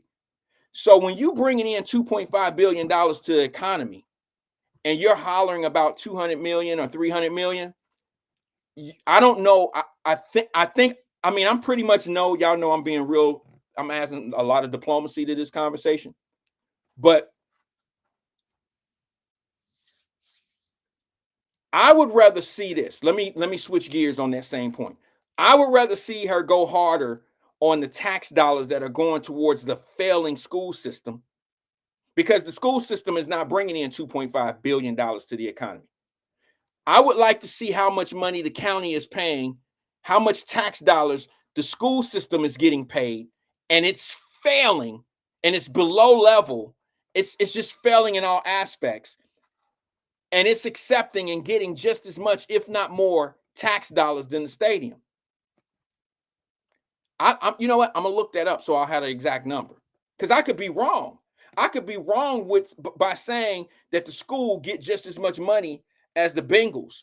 But here's the difference: the Bengals are an investment. You can say the school is an investment. Well, if we put it on that logic, what's paying off better right now? What's paying off better? The Bengals don't have to win to make money. Okay, they don't have to win NFL championships to make money. But they're bringing in money. The school system is taking in millions of dollars just as well and putting out a bad product. And you could say this: the better your children are educated, the better jobs they get, the higher tax bracket they fall in, the more money the city gets off of a higher tax bracket. So we can debate it if you want to. But for me, if I see a stronger play, the stronger play is, look, I think the Bengals is an easy target. I think the Bengals are an easy target. I think that it's just like it always is. You go after the ones that probably don't have the big, don't have that hard of a fight coming back at you, and then you really don't have nothing to do with what's going to happen. But as far as the Cincinnati public school system, school systems in general, public schools, they take a lot of taxpayer money, and they delivering failure. And I think it's more important to focus on our children's future and education than it is to focus on some of these other things. That's just my opinion. Let me go to the phone line before I get out of here. Good afternoon, caller. This is Wyatt. Who am I speaking with?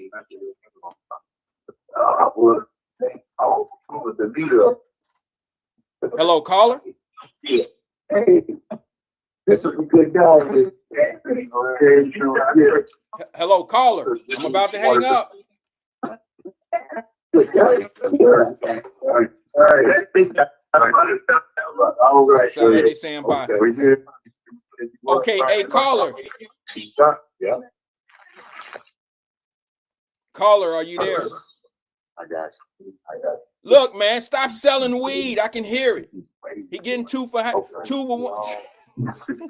We get great. Stop. We get $1 range. Listen to that. All right, I don't want you to go to jail, and I have something to do with it. Y'all over there doing too much. Let me hang up. Let me hang up on that. He'll call back. I gave it grace, didn't I? I gave it some time. All right.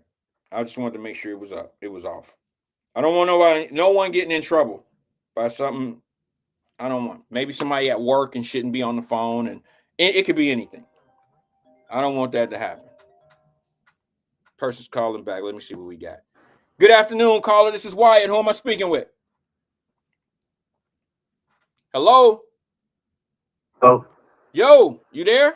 hey, Wyatt. Yo, twin, what's good? Oh, you hear me? Yeah, we heard a whole lot. What's good, bro? Oh, that wasn't me. That wasn't me. That sounded like CK. Okay. I'll okay. All right, No, what's that up? wasn't me. Okay, it wasn't you. Okay, I believe you. What's up, man? Great.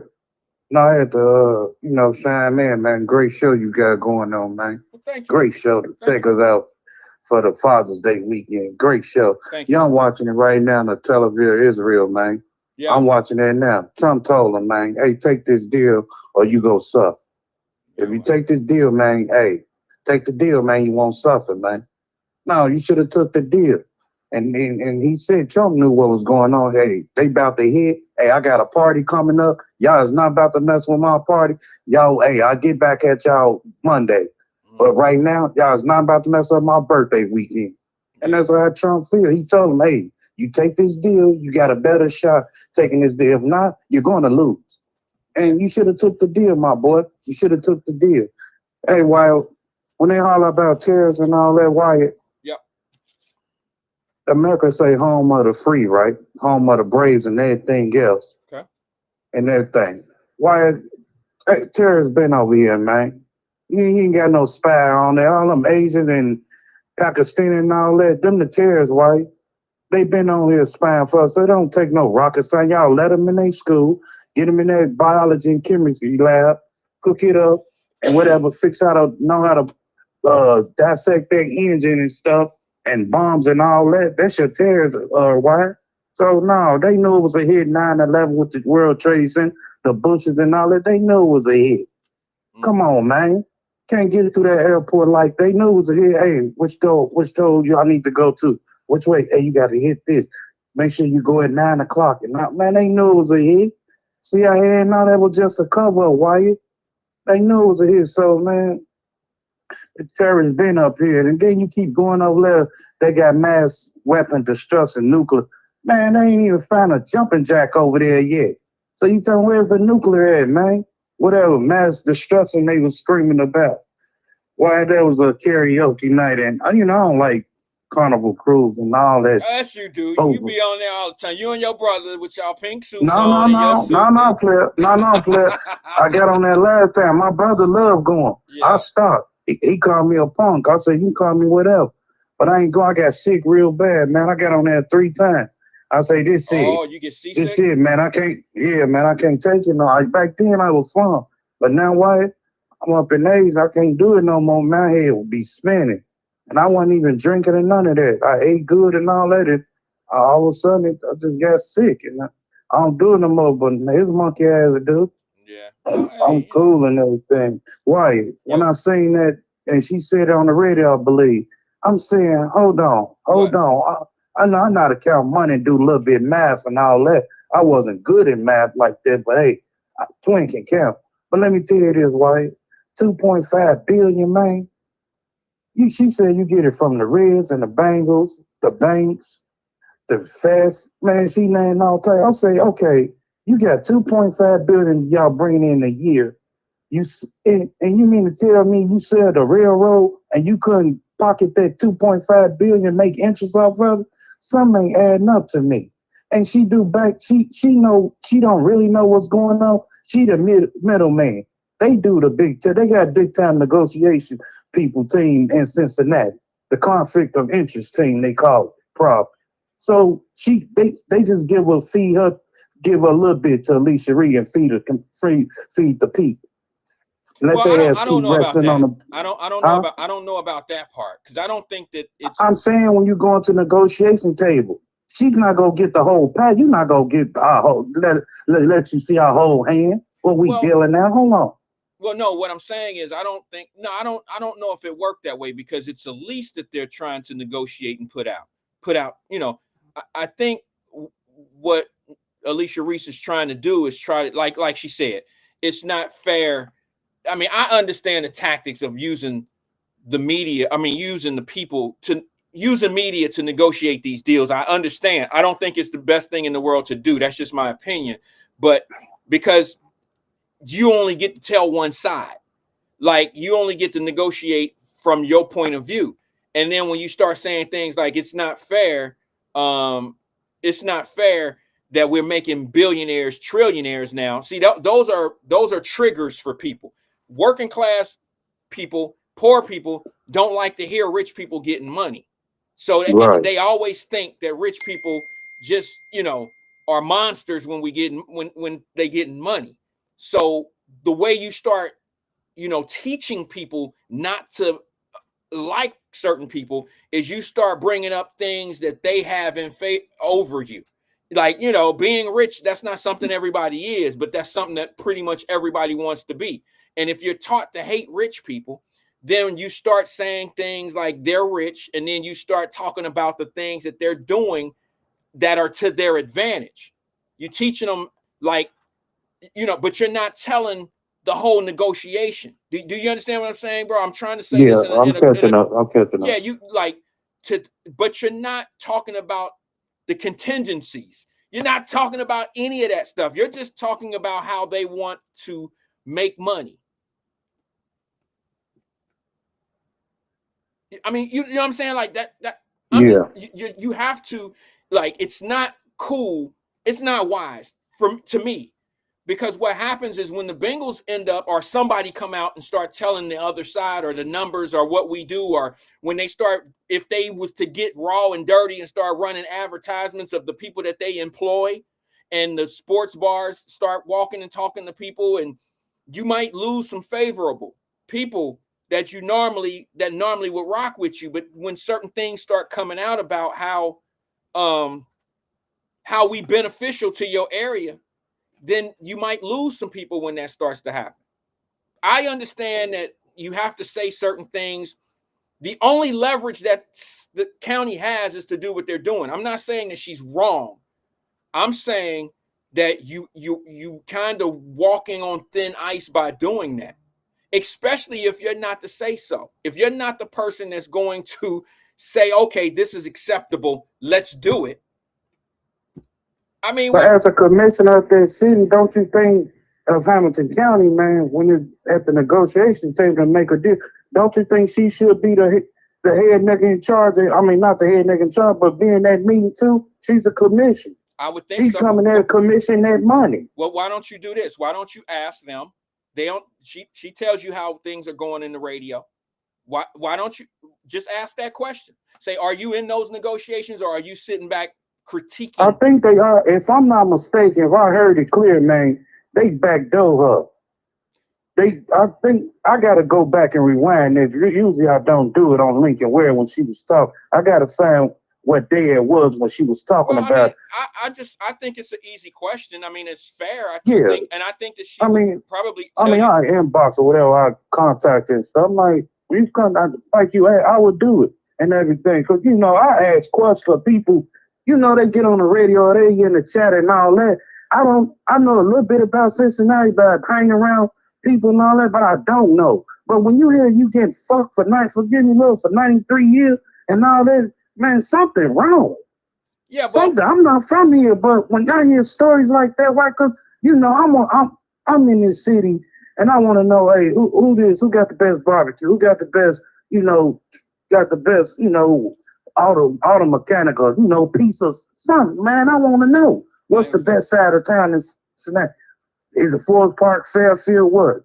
Avondale, what? What's the best? I want to know.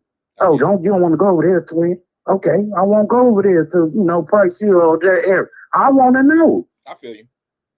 Yeah, but, when they, I don't know, man. Then you hear stories like that, and then I get fed up. Like, you wanted me to vote for y'all and do this and all that, but y'all been getting paid for 93 years. It's a circle. It's keep going round and round. Whenever y'all go wake up, I'm not from here, but to hear sad stories like that, and y'all want to go off on me? No, I'm not from. I'm helping out, asking questions. I want to know why that damn pole, why over the rand, I mean down the way, didn't get that special pole, but over there in Montgomery, Ian, whatever, Blue ass on them got that pole before us, and we've been crying about it for 20 years. That's the reason why I, crash out on this station sometimes. But people, and all that crazy extra stuff. No, man, I want to know why this, why that, why they can get this done real quick. Indian Hills paying lower taxes, and why Lincoln Heights paying higher taxes. What's that's a big issue right there. But you calling me dumb and stupid when I want to know why is this and why is that? And then, when I was staying in Lincoln, I just moved there a couple of months ago, Wyatt, and I used to hear stories and different mayors and all that. And then I went to the meeting because I wanted to see what they was talking about for my own. And the way they was talking, man, it wasn't make. I said, I see why y'all getting played out here. You got some ghetto ass people in the meet on board and everything else. Y'all can't even come together. And then just seeing them on the streets and being around, like, man, this crazy. I would never get in that meeting again. So and I told one of the brothers on there, I was like, man, they ain't even worth it, man. They can't even come together as one. I'd like to know this. I'd like to know this, twin. I remember listening one time. This is the type of stuff that makes me not even pay attention to certain situations. I remember listening on the program one time when one of the officials, a black leader, came in and told them that people in Indian Hill pay less taxes on their homes. That was last year. On their homes than people in Avondale. And people don't understand the appraisal.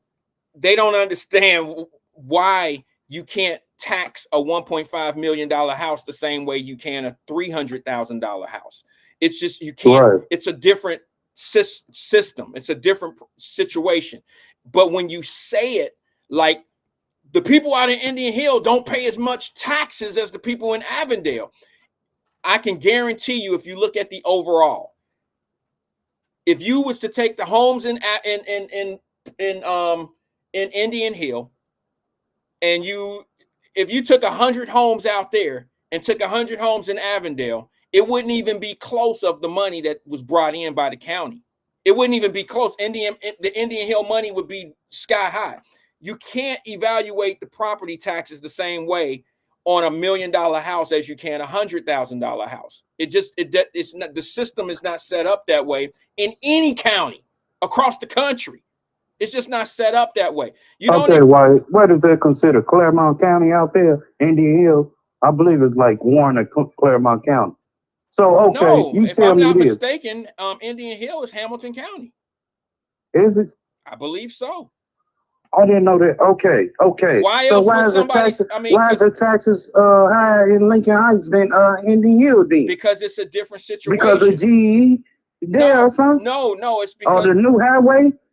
No, I don't know. I think it's because of the way it's zoned. It's a village, so it's a different situation. You got to look that up ask them. I don't know exactly. Man, I don't know exactly what it is. You saying that Lincoln Heights taxes are higher than Hamilton County? Yeah. Okay. Well, they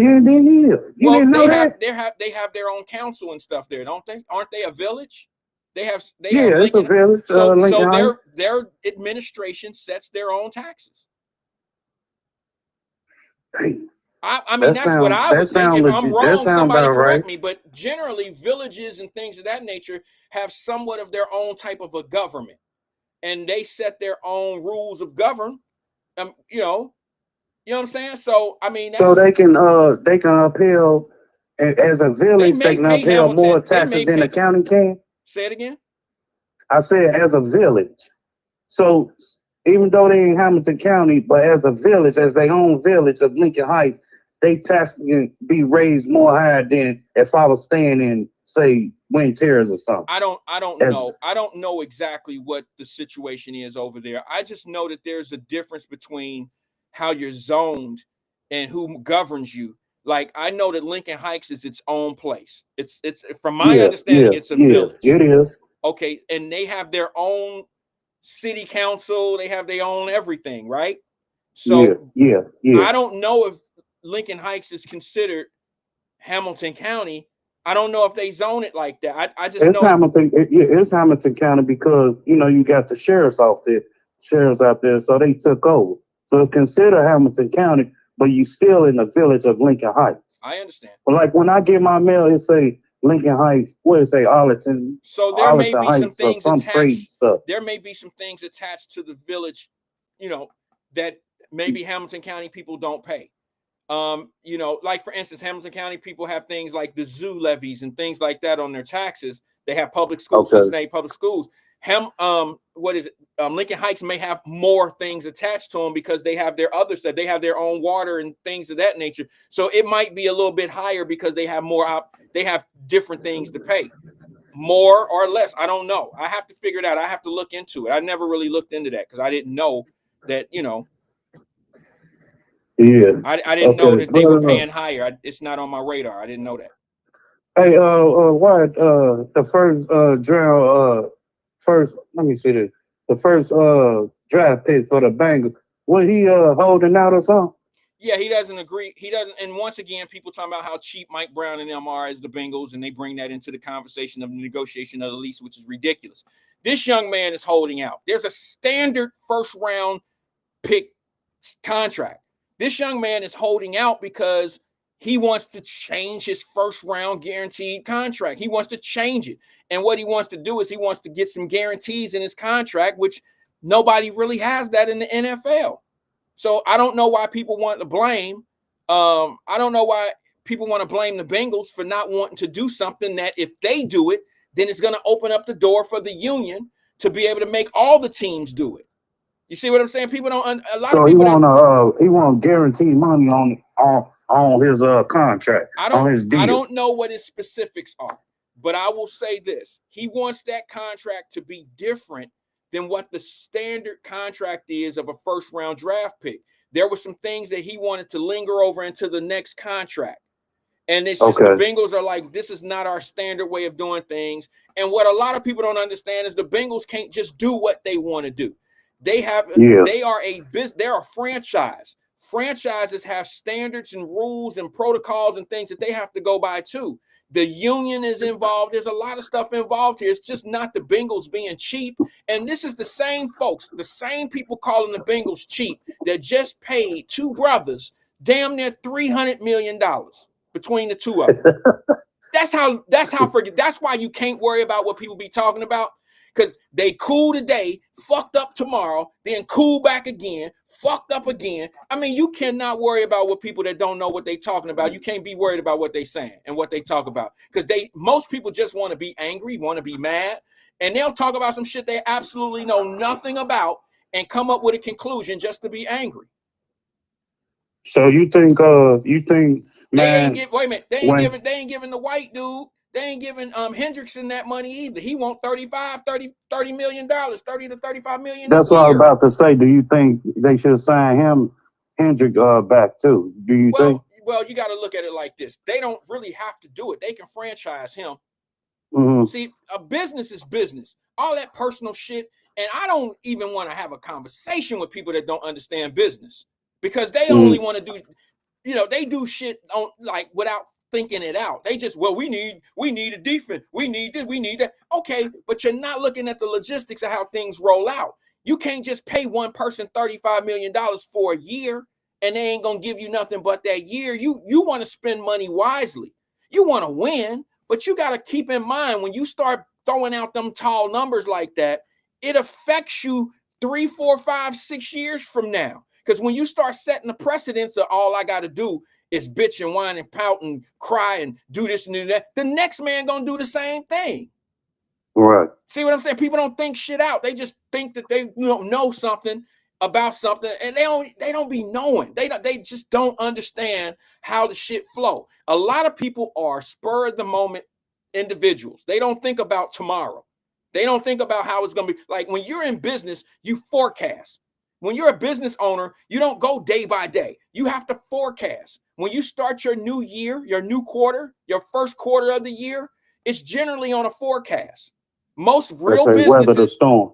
Well, you budget. That's what you said when you say forecast. That's where they get their weather the storm.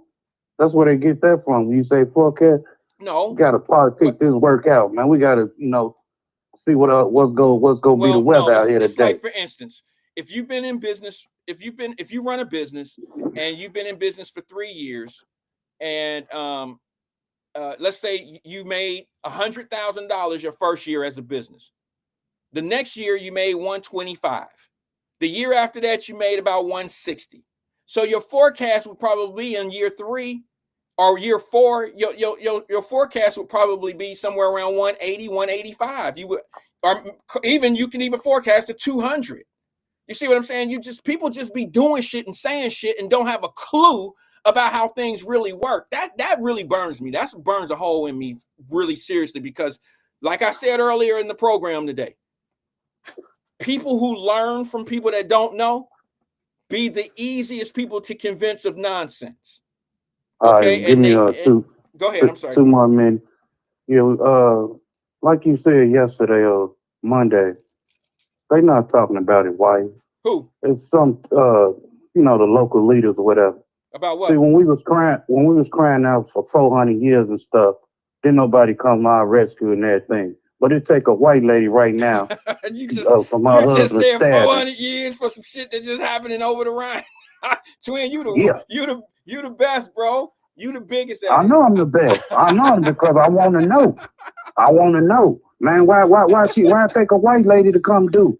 I gotta lick you in your face. I think come down there and look in your face. I think and certain say, people. I think certain people should be asking that same question, Twin. I don't know if they need but to go I'm back dumb and 400 stupid years. though. I'm saying. dumb and stupid though. But when I expressed it, it's a problem. But it ain't no problem when that white girl come down there and address the issue. Well, I know I speak a different language and all that, but hey, it is what it is. Well, you're not the only one. To understand you're not the only here. brother. Listen, you're not the only one. Saying what you're saying. You might be saying it a little bit different than some, and some saying it different than you. But the bottom line is there are questions of, well, why did this particular situation get treated different? It ain't no different than PG Sittenfield. It ain't no different than the same shit. They dick ride PG and all that old shit, and then when he gets special treatment, they go silent. They act, oh yeah, yeah. He's a Trump lover and all that because of partner. Come on, y'all. He was a fooling, man. He was a superstar who ended up doing the same shit. Business come before the people always. All right. Exactly. Okay. Exactly. And I don't care who you vote for. It's always that same way. Exactly. So when they sit back thinking that they white boys are special, they no more special than anybody that they criticizing on the other end. They all the same, bro. That's what I'm trying to tell people. And that's why I get so much flack, because they think I'm only attacking Democrats. No, I'm attacking who you think better. That's who I'm attacking. So get mad at me if you want to. I'm attacking the ones that you don't talk about, who you give a pass to and who you slide, who you allow to make you believe, or you want your other people to believe that they better than the opposition. They better than the other. And don't you think it's a problem, though, Wyatt, to be honest, man? If you constantly been voting for 30, 40 years, you still getting the same result. Don't you think there's some type of problem there, man? Well, you're not getting nothing out your vote? I don't know. You just get a receipt? Well, here's one thing I'll say to you. I'll say this. As much as they want you to be convinced of whatever they want you to be convinced of, brother, I'll say this. There's only one side that's been complaining for so long. And if you say that black people who tend to think independently or even Republican, I just don't hear them with the same complaints that the people who have been complaining for so long, I don't hear them with them same complaints. So that's all you got to measure. I don't care what people say about what you do and how you feel about your politics. That don't bother me. When we have the same argument and they standing on the same business of the argument, then we'll look at it the way you looking at it. But I don't look at it that way. I say the people that they criticize for being who they are, those people don't have the same argument as you. So we're not talking about the same thing. You mad at me because of how I feel and how I do things, but I ain't mad at you because of your choices. So in order for you to justify how bad I am or you or whoever is, you got to point out their flaws. Like your situation ain't like it's flawless over on your side. And I just don't look, bro. It's the same people that talk this bingo shit and all this old business stuff that they have not a clue about. I just don't have them conversations because I know you just don't know. You don't know any better. So I'm not going to sit back and let somebody convince me that I'm the opposite of who I know I am. It's just not going to happen. All right. But when we start when we look, it's just not gonna happen. All right, I've been holding that for a long time. What else you got, Man, twin? I gotta go, bro. Good conversation, Wyatt. That's why I rock with you, man. Hey, you. before I go, man, I want to say, Happy Father's Day, man. You know In case what? somebody don't make it this week, or what, it's all twin? one Happy love for Father's me, Day man. to To you you, too. Wyatt, everybody in the chat, it's all love, man. All right, brother. Nothing but I love to can't you. say that, man. Well, Happy Father's Day. Same to you, brother. Lord's will, we chop it up Monday, man. All right. Hey, I All right, appreciate man. you Be coming safe. in, brother. I really do. Thanks. All right, bye. Thanks for engaging with us, twin. Yeah, I ain't tripping on that. I am not tripping on that at all. I gotta go. I'm going to enjoy my let me make sure I got what I got going on here. I had one other thing, but I'm gonna save it. I'm gonna save it for Monday. And the reason why I'm gonna save it for Monday is because did anybody see that clip of that young lady who got kicked out of court on Zoom? She got kicked out of court on Zoom. It don't get any more ratchet than that. She got kicked out of court during Zoom. How does that happen? Well, I'm going to show you probably Monday when we get back. I'll show you how you can get kicked out of Zoom. Let me make sure I got where is it? I want to make sure I have it before I let you go. Let me make sure I have it before I let you guys go. I don't want to Find your dreams come true. And that's not it. My apologies. That's not it. Let me see if I can find. My mouse is not working. I tell you what, I'll play it for you guys on Monday when we come back. Sean said, play it real quick. I don't have time, bro. I gotta go, Sean. I'll put it in the Wyatt Live Messenger group, and y'all can check it out. That way, we can kick it on Monday. And I also have a clip I want to show y'all about what's going on here in Florida. They're not playing. If the police if people want to go around here and riot and do some things, the police got a message for you. I'll show that on Monday as well. They're not playing. They're not playing.